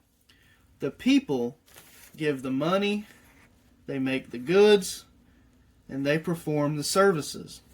The companies that pay you for your time, they're not giving you anything. They're trading you time you spend in your life for money. They're not giving you a thing. The goods, the services are an offering to you. This is something it is offered if you would like to buy it. If you would like to buy it, you can buy it. It is an offering. Okay? Now, our government and governments in the world, they fight back and forth. They trade back and forth. And this right here is completely unrelated for the sake of this video, but it is very important because things like gas, oil, which sometimes is the same thing, precious metals, silicone, they're all important. They make, computers, cars, phones, housing material, so construction, let's just say construction. All of this is based on the world, but it's also based on companies, because companies that have the land to do oil mining or construction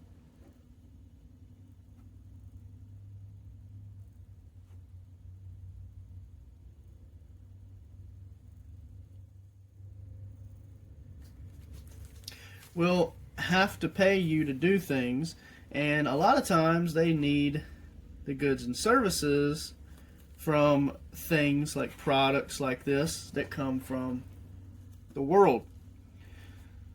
Now, this is how come it doesn't really matter, though, what goes on over here. Because the government will now say, we're going to tax you on goods and services from foreign places. Tax foreign goods. That is called a tariff. If you look it up, you will find that different places in the world has a different rate of tariff. The tariff is different for Japan and different for Hong Kong. No. Let me say something better. Different from Japan and different from Germany. Okay. That's a more correct statement.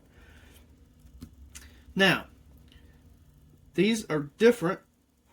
They can be higher or lower, but when you buy something, you don't know if it's from Germany or Japan. If you buy a PlayStation 3, you can assume it's from Japan, but it could also potentially be marketed, manufactured, and everything else in Germany, and from Germany it may have a higher tax or a lesser tax. We don't know these things. What we do know is that the companies are selling the PlayStation 3, places like Walmart, and you go and buy it from Walmart. Okay? So this is what the entirety of actually happens here. When we're looking at the economy, this is the physical transactions of what actually happens. Now, what that means for you and me, the Republicans and the Democrats, is that it goes people, then it goes companies, then it goes government, then it goes world. Okay? So when you say that you don't need money, you're not worried about money, but you want to help somebody. Let's say your next door neighbor needs a wheelchair, because we're good people and we want to help. The people has a need of a wheelchair. Okay? They need a wheelchair. So they go to a company, and the company says, I have a wheelchair. And you buy it.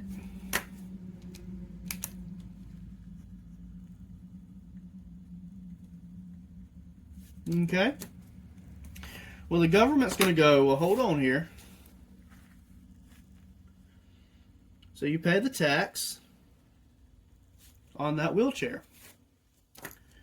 Well, the company has the wheelchair, but the government says, well, hold on now, and taxes the government for even being a company in the first place. And then they go, well, hold on here, where'd you get the resources and they tax them for their resources. Okay? And just to show you what happened in the background, the company said, well, you need a wheelchair. Okay. And they go to Asia and they mine the metal for your wheelchair. And then, so let's just say sells, because it's not taxes. And then, because the company has the wheelchair, they've had to purchase the metal,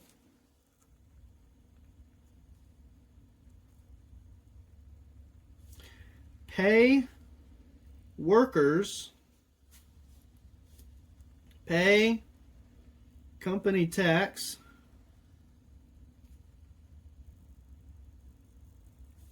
pay tariff, and then pay cost to manufacture.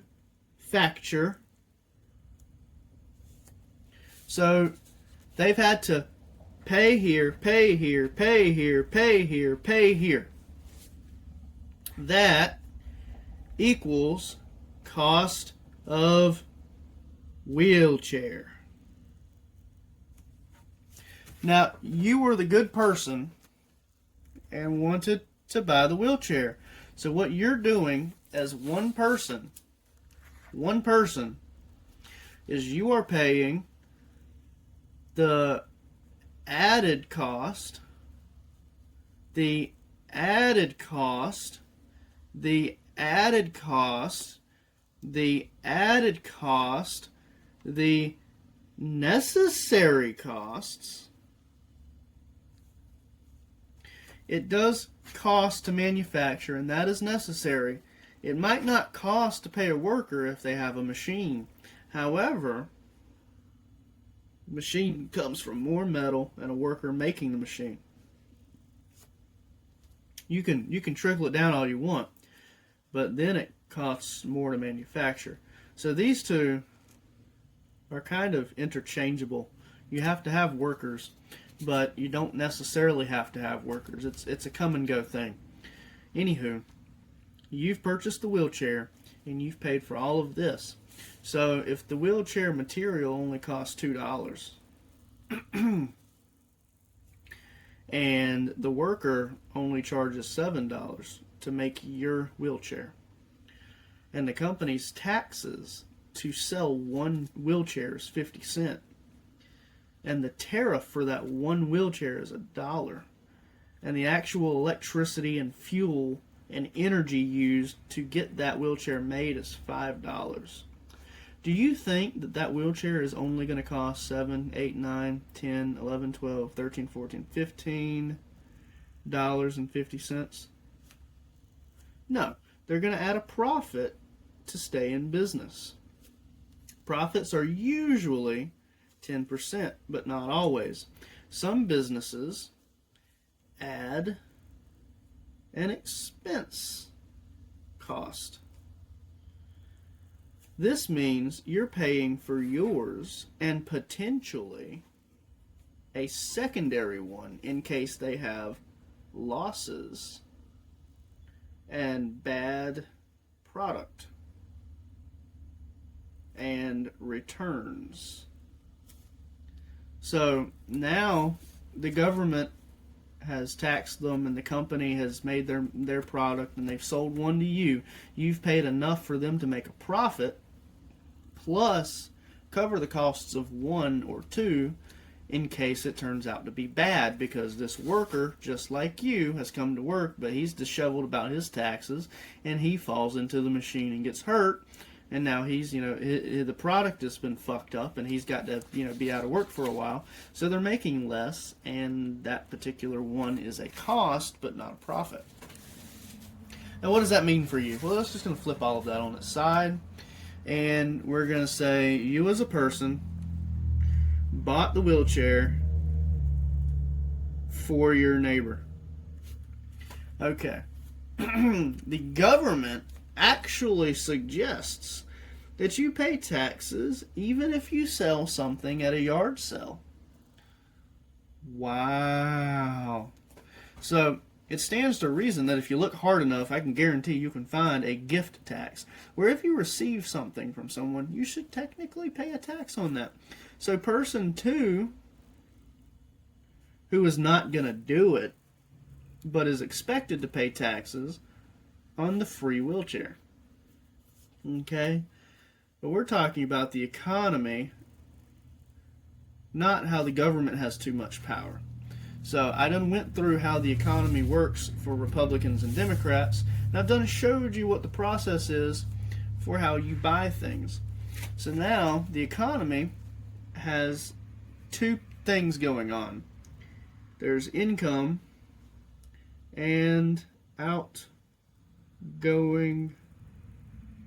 debts. The economy is a number, a big number of people, you and me, living our lives with incoming debt and outgoing debt. And the incoming debt and the outgoing debt has to remain stable. It has to be like this. It cannot at any point ever be like this or like this. This doesn't work, this doesn't work. It can never be equal, and it can never be less than the outgoing debt. That's how you end up homeless. That's how you end up out of a rental apartment. That's how you end up without a car. That's how you end up underwater. That's how you end up overdosing under an underpass. That's how you end up living in California, where you believe that they're going to help you and they don't.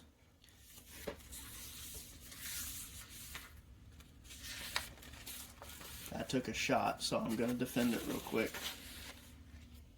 The number of homeless people. The number of homeless people. The number of homeless people. All right, shut up. Okay. So if your income was $100,000, like we had originally discussed, your outgoing debt can never be more than $99,999 in a year. Now, that's hard to do because you're paying for a housing loan that is, monthly, but you're paying it over years. But the actual loan monthly times 12 is your 1 year debt. 1 year of housing payments has to be less than your $100,000. Okay? Your house debt has to be less than $100,000 by enough to eat with.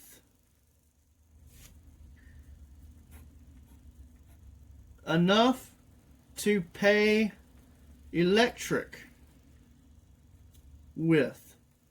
Enough to pay water with. Enough to buy fuel, whether it be LP gas, battery, diesel, propane, natural, or just regular 95% fuel. You have to do this. You have to do this. You have to do this. You have to do this. Or there's no point in owning a home. So, how the economy works, just to keep expanding, the economy works in our horribly disfigured country. Let's just say it's a shape. Let's say country. is we have thousands and thousands and thousands and thousands and thousands and thousands of people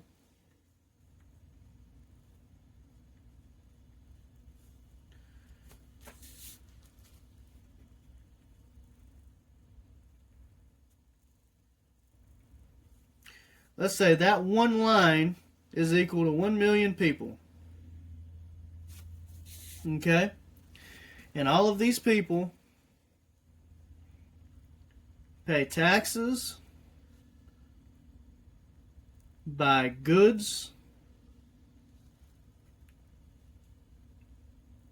buy services. Okay? And it still has to be less than their income. Alright? So these are all the people who are not homeless because they've spent their money on taxes, goods, and services because they have an income in the first place. And their income is less than what their needs are. Now, goods includes foods, cars, PS5. Taxes include state and fed. And services include barista, detailing of car, stuff as that. Blowjob, doesn't matter. Okay, so let's show you what happens here. All of these little dots. All these little dots equal, and let's be less terrible about this than I could. But let's say that's 1,000 people. And these people in the black ink have no income. So we can go ahead and do this. We can go income is less than their outcome because income equals 0. Now, they have no income, but they still have to eat. So they still, they're alive, so they are buying goods. They are buying services. And they're receiving tax money. Okay? They're buying goods and services. They're receiving tax money. Now, these people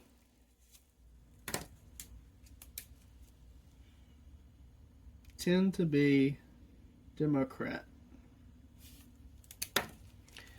This actually includes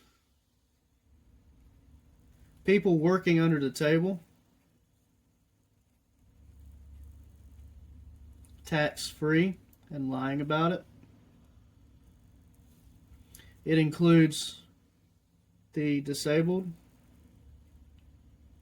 and it includes illegal immigrants. Why do I say that? Because they do. We don't kick them back to their home countries. We take care of them. Why we don't, I don't know. Are you wondering that? I am too. Either way, illegal immigrants in this country are taken care of, disabled are taken care of, and people that are lying, trick them into taking care of them. Okay. Now, all of that tends to be actions Democrats do. Like the weed man. Weed man makes money under the table. He wants, weed to be free, but he's selling it, so he's making his money. And then disabled, they need their monies and all. They need it, technically. They're the only ones that are really okay here. And the illegal immigrants, I don't understand. Just freaking do the certifications. Anywho, all of these people who may or may not be Democrat, does not matter, are homeless. They do not own a home.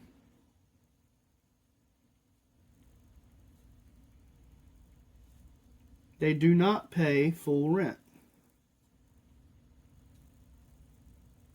They pay for like a room, or they have roommates, or they are government subsidized and they're not paying. They can't. They don't have any income. So the government steps in. Okay? And this is where the economy breaks down. The economy breaks down so hard, in fact, that everything goes right out the window. Okay? So you have the people in red that work hard.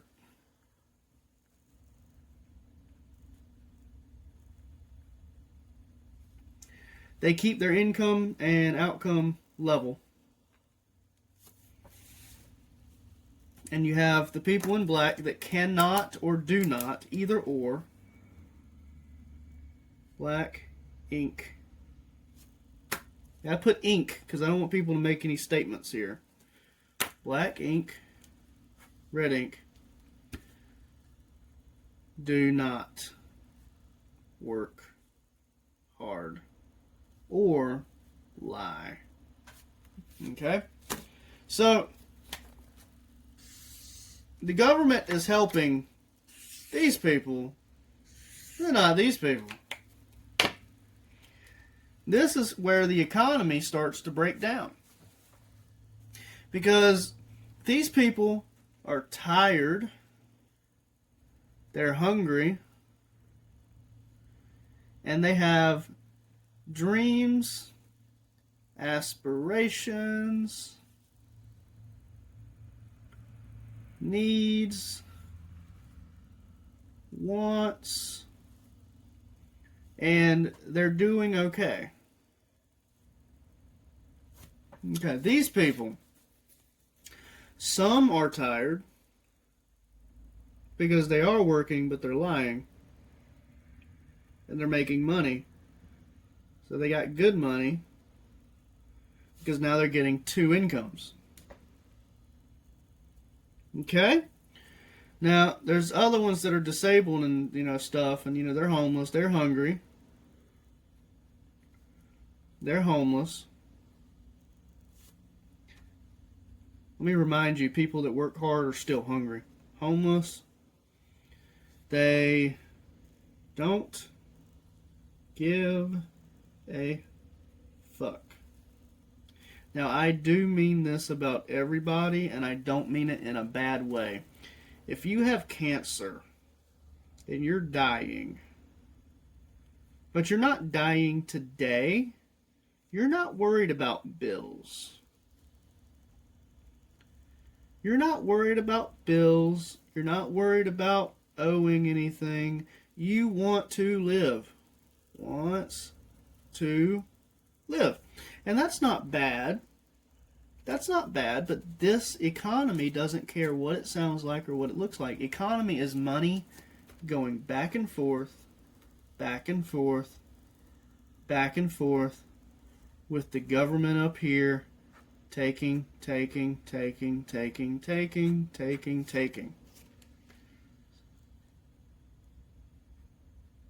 So, these people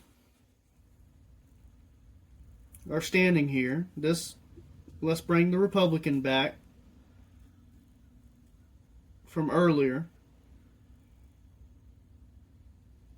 He's looking this way, and he's holding $2, and he sees this guy over here, this Democrat, who's living in California, who's got 5 or 6 roommates.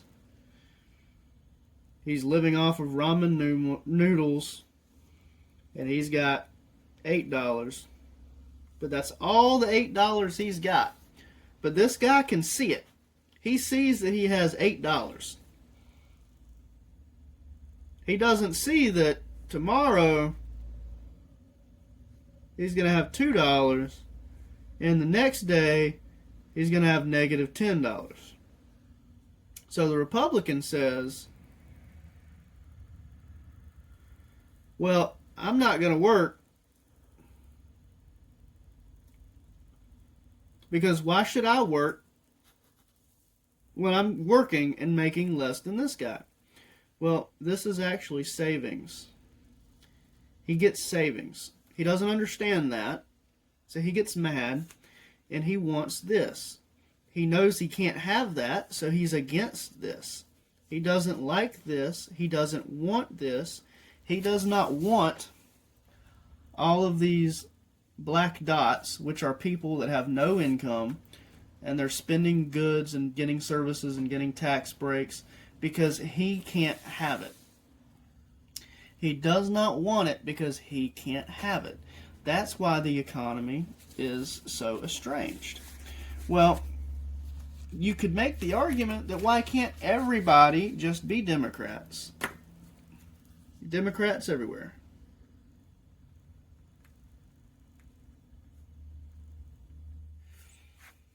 And I said that was the start of where the economy breaks down. This is when the economy breaks down. So, here is a completely democratic country where there is not a single Republican anywhere. And no one has to work, so no one earns an income.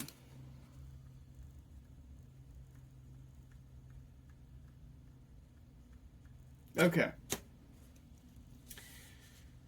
Let's be really nice and just say maybe there was somebody that earned an income and he died. Now there's none. Okay? Now, how does the state work? That's right. The state charges taxes on goods and services. Let me reiterate that again. The state charges taxes on goods and services. Let me do this one more time. The state charges taxes on goods and services. The state charges taxes on your income that the Democrats and the Republicans make. The state charges taxes on your income. Okay. So this means the government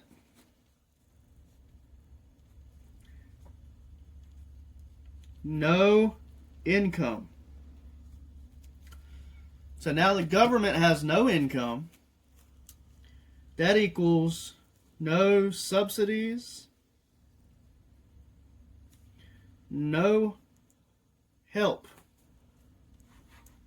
Okay? No one is helping with rent. No one is helping with food. No one is helping with Medicare. No one is helping with finances. No one is helping with protection. Because no one is paying the police, there's no protection.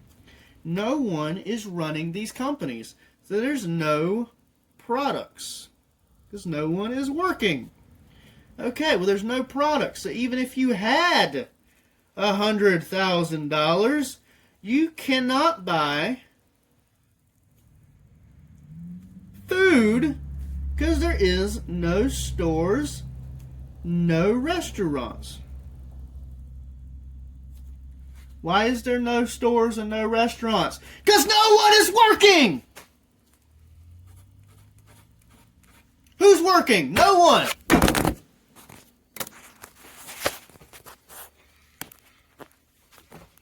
I hope that makes plenty of sense.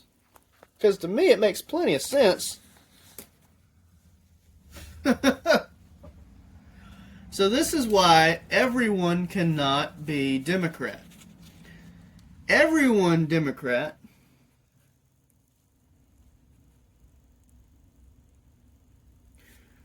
equals people die. All of them. No food. No housing. No protection. No goods. No services. Nothing. People die. Okay. Let's look at the other end of this.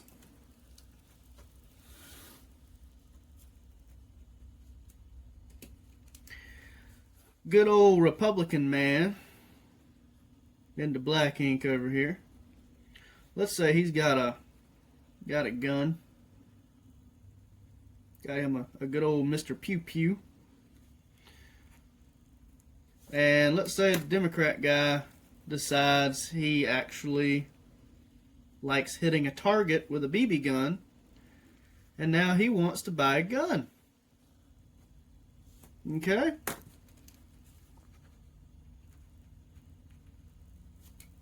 Let's take a look at what happens with the economy here. This is how policies affect the economy. Okay? So he wants a gun that he can't have with his policies. So he votes in favor of guns.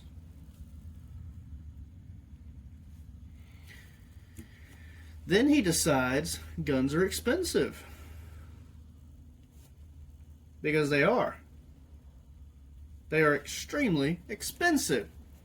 So he votes less government so that the guns will be cheaper because the companies don't have to pay as much. Okay, so guns are cheaper because now he is actually voting less government. He is voting Republican. As a Republican trait. They're saying less on health care, less on medical, less on gas, less on subsidies, less on taxing guns, less on taxing this, less on taxing income, less on taxing housing. This man starts to save tons of money for housing, car, and his gun that he wanted so badly that caused all of these building blocks to start piling up. So let's say in this world everyone turns Republican. Is there a free piece of paper we can do this on? Yes, there is a free piece of paper. All right. Now let's model this one more time. Everyone is Republican. All right, with everybody Republican, let's invert this a little bit. State is going to be bordered in black so that I can show you everyone as Republicans. Okay, so what do we know about the Republicans? Well, they save their money. Okay, so they save, they're working, they're statistically less likely to be listed as disabled.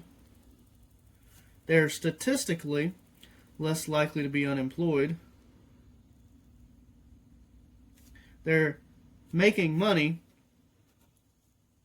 Their income is higher than their debts or outcomes, outgoing finances.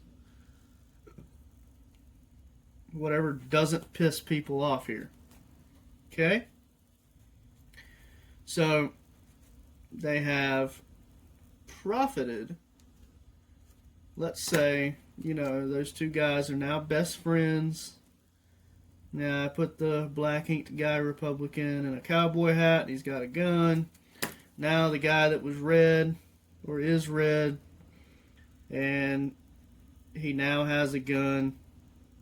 He was Democrat, now he's Republican. Everyone's Republican. Well, Republicans, by the very nature of what they do, because the Democrats say Republicans are greedy, rich assholes. Okay? But Republicans actually work, earn, save. Okay? And that doesn't mean that they do go to work physically and break their back. They may take a couple $100,000 and invest it and make a company. They may take a couple $100,000 and invest in a number of companies. They may buy a bunch of vehicles and fix them, which is physical work, and then turn around and sell them. It doesn't matter how they're making their money. They're making money. They're all making money, which means job opportunities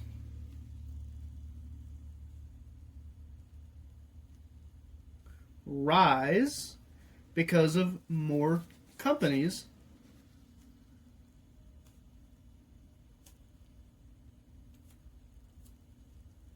Okay? There is less restrictions, so companies profit more.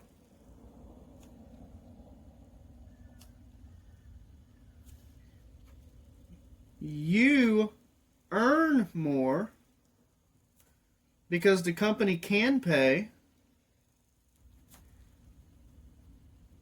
and you are taxed less. Now, all these people are buying and selling more and less. Okay? Buy more, better economy, companies, savings, he's happy. Now the Democrats, they can't buy. They have bad economy. Look at the economy we got left over here as soon as freaking shit hit the fan with the... Anyway. So there's no companies, or less companies, because of government problems. Like government interference. Oh, let's attach one that the boy from Starbucks was crying about. What's that word that he was shouting that they needed to unionize? Ooh, that one.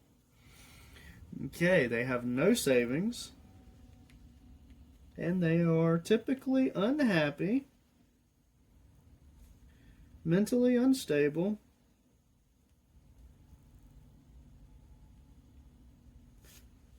they are not content, they are aggressive, they are drinking, smoking, weed, and let's just hear me out here. Sex. Okay. So these equal medical issues, accidents, injuries.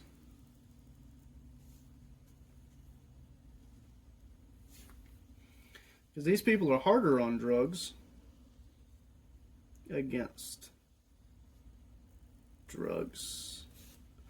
These people think sex should be contained and milder, which is boring, but we understand we can't shoot a rocket into someone's ass just because it's an attractive thought.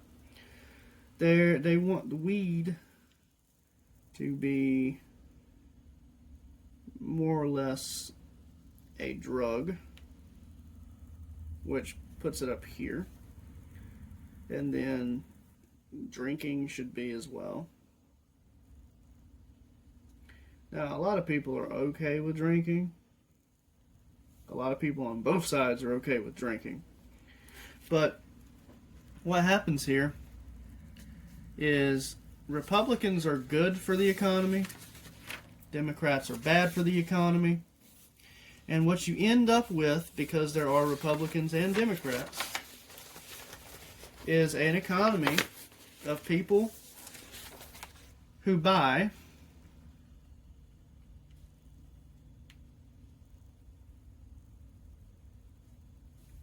and people who do not buy.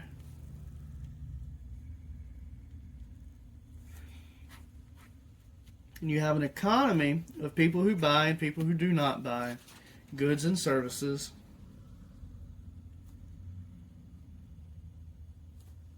And these goods and services are very broad in a way of goods being candy, condoms, boombox, tables, houses, cars, lightsabers, guns, etc. Okay? Services are getting your home or car detailing service. What's that when they put food out for like a wedding or something? God, I don't remember. I can't write it down because I don't know how to type it. I don't know the name. Services such as waiting, or waitressing, having a waitress. Service of, I'm just going to say BJ's again. Service of providing, like, it's kind of a service to unclog a toilet. So let's say plumbing, because you're not actually buying anything, you're paying for something to be done. Repairs, so like mechanic work.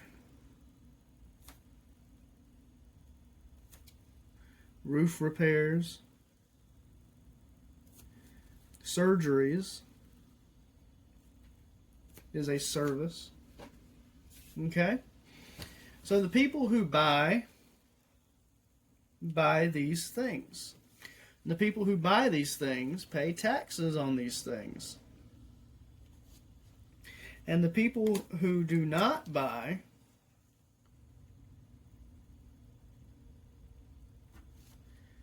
still get these things.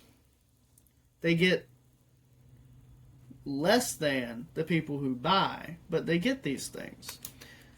And that is basically the economy in a nutshell. You have all of these people with multiple mindsets, but mainly Republican and Democrat.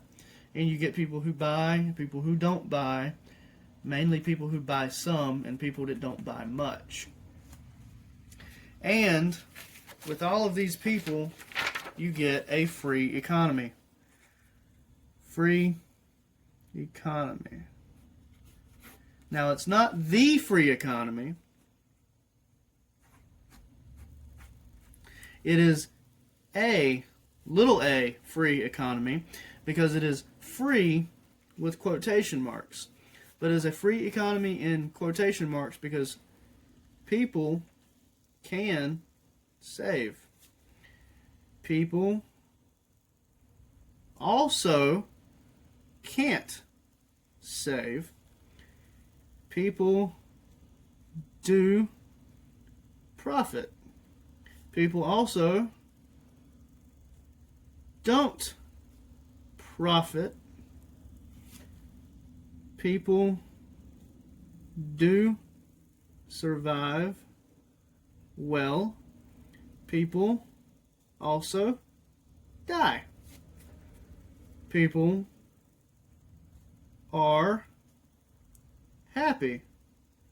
Also, people aren't happy. And literally all of this comes down to your choice. That makes it, quote unquote, free. Now, if we did make a choice that was highly Republican and the entirety of the economy could be everything, could be machine guns,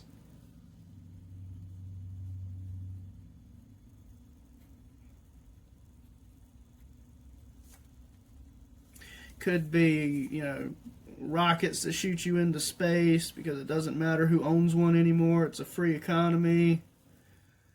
Doesn't matter what it is. The economy would explode with people buying things because they can and in every single price bracket available, which means the really, really poor person could afford a small submachine gun, a small rocket, a small car, And then the people that have tons of money could buy a flying car.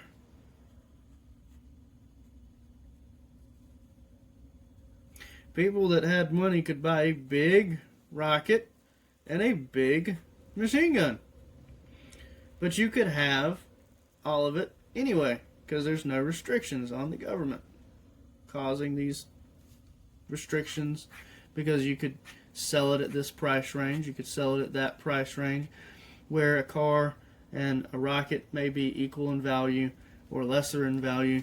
You might could buy a home for less than you can buy a car, simply because this person's selling it for this much, and there's no requirement by the government to sell it for this much. However, if you go all Republican and everyone's doing this all the time, everyone has money and things will go up in value.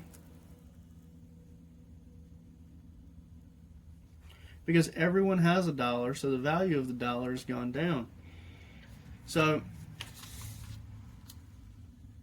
just because the economy can produce everything in a free economy based on minimal government interference, what you're looking for is a true the free economy.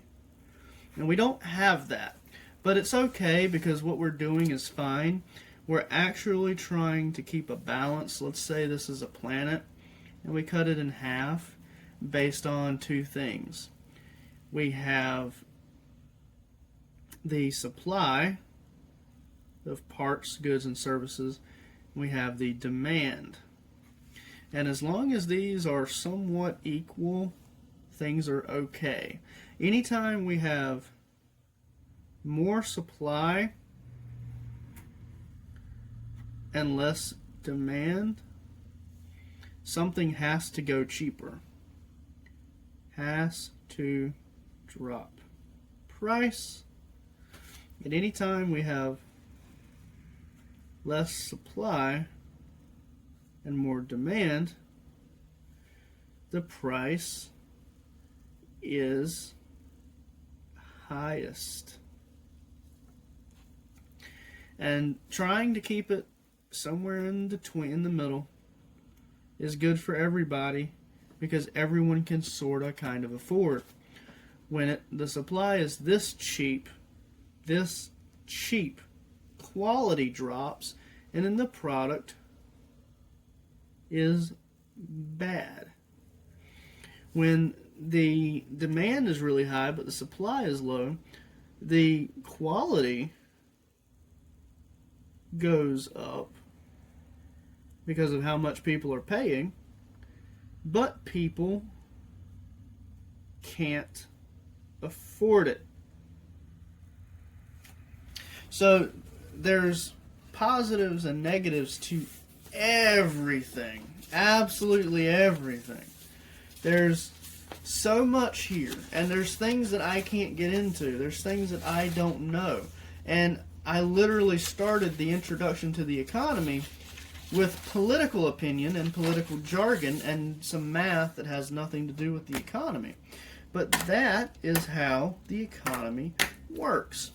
With this man and this woman, this man, this transgender, this homosexual, this lesbian, this gay guy, this white guy, this black guy, this Korean, this Mexican, this American, this Korean, this immigrant, this businessman, this homeless guy, this landlord. They all live in North Carolina, California, Texas, Idaho, Alabama. They all live in the United States of America.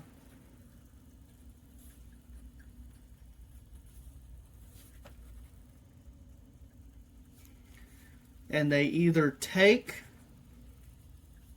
or give to the United States or America, and they either buy or they don't, either a lot or little.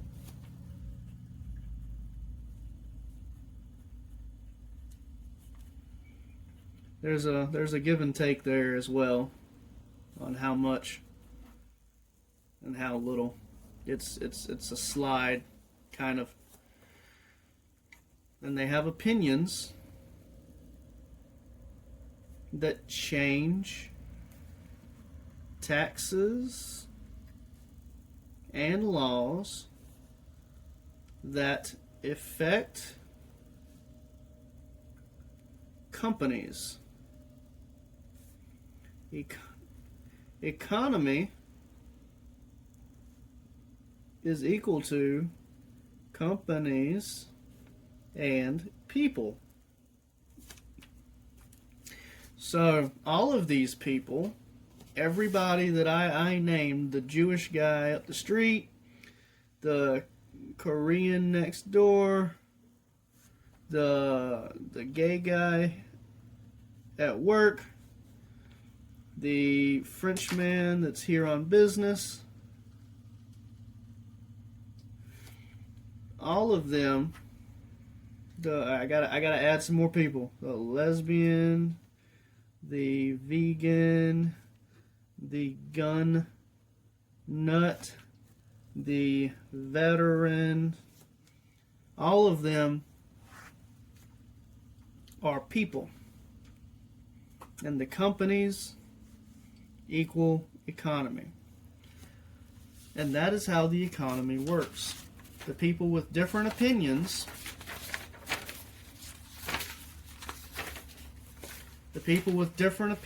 vote different people in offices in different ways, and they end up with different laws, different taxes, different companies and corporations between, California and North Carolina and everywhere in between. And then as the money gets taken for the government does spend on companies to buy things like loaves of bread and housing and stuff. So that stuff gets purchased by the government. And then people see what other people have, and they have differences in ideas, differences in what they want, differences in what they need, differences in necessity. And even though they have differences in necessities, people argue about what the outcome would look like. I'm pretty sure people would be furious to believe a pure Republican country would look like this. People are going to throw a fucking fit, and that's perfectly fine. That's their opinion. But we see how they law government out. We see how that affects people, and that's how I got to where I have gotten. Now, just because this is the hardcore Republican and that this is a hardcore Democrat does not mean that anything like that will ever happen, and that we get something like this where there's some Democrats, some Republicans, some people that work, some people that don't, some people that would work but can't, some people that do work but say they don't, and there's a whole bunch of things in between, and money literally cycles around and around and around and around and around, and that leads to people doing pretty much anything they want as long as it fits within the supply and demand. That supply and demand means both the Democrat and the Republican can in fact survive as long as they're not homeless and not starving and all of that. Now, irregardless of how they die in a homeless squalor or in a hospital surrounded by friends, all of them take part in the economy. And this economy will be as good or as bad as we make it based on our government, our laws, our taxes, and our spending as people. If I was to go out and spend $15 million right now, the economy would be better than ever. Not necessarily better than ever, but better than it has been for months. If a whole bunch of people went out and spent $150 million right now, the economy would be fairly fucking happy, and it would be better than it is right now. So, our spending, the government spending, the taxes they take from the companies inside the economy, and the laws that restrict what companies can and can't do in the economy or what products they can or can't sell drives this. The reason a car is so expensive is because they have a law that says you have to have a seatbelt and an airbag and 4 wheels, not 3. And all of these. And if you've noticed, they got rid of the 4 wheels, not 3 thing. You can have a 3-wheeled vehicle. They ride it up as a motorcycle. Which, now it doesn't have to have these seats. Someone helped get rid of those laws. Someone did some lobbying to make money. Now, I say to make money because they didn't get rid of the laws. They're not gone. They're still there. They said, how about it be a motorcycle? Now you have to have a motorcycle license and endorsements and training and sign your life away. If you don't have to have all of these things on the inside to make it safer, if you don't have to have the computer unit, it's a cheaper car.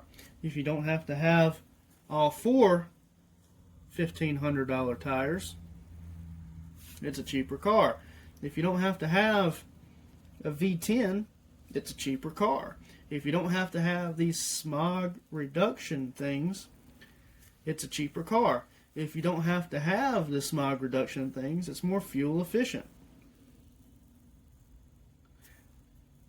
So these things actually fight each other quite a lot, but because of our laws and regulations, we pay more for a car just to go back and forth to work and home, whether we make less money or more money. And that is how the laws affect the economy. And the laws are made and written by people the Democrat and the Republican put into office. So, when we put a political figurehead into office, let's say Biden, and he destroys 100,000 jobs, potential fuel opportunities with the pipeline,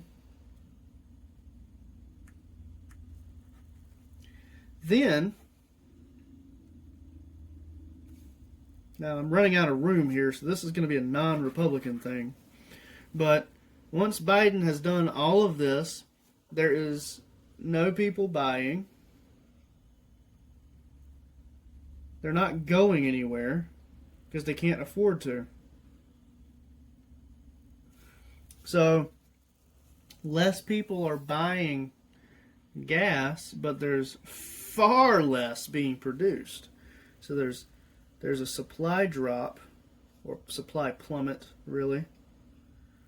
Because even though the fuel isn't there yet, the promise of fuel is what's allowing people to say, oh, well, we have the fuel.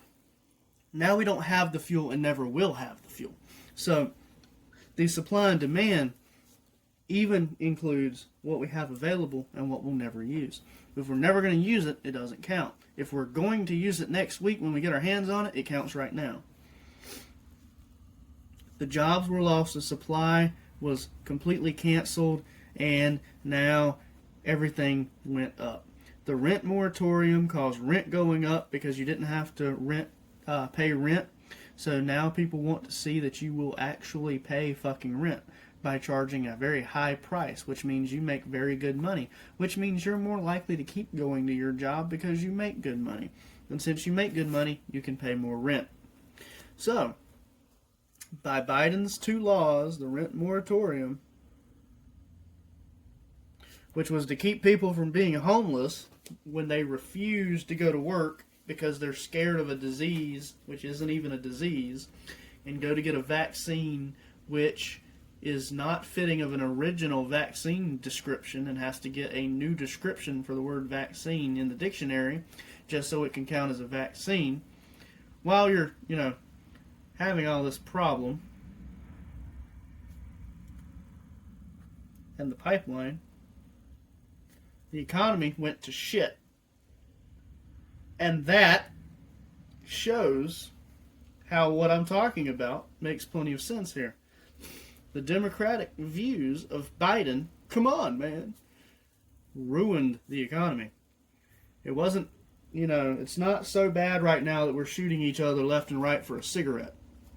But the Republican views of, let's just say Trump, because he was the last one that I can even remember being Republican, the economy was great. Was great. And with that, I will end with this is how the economy works. A bunch of people with all kinds of views that are forced to live together anyway, that have needs and wants anyway, purchasing back and forth, back and forth, back and forth amongst themselves and the government and companies. That is what economy is in a nutshell. Thank you. Have a great day.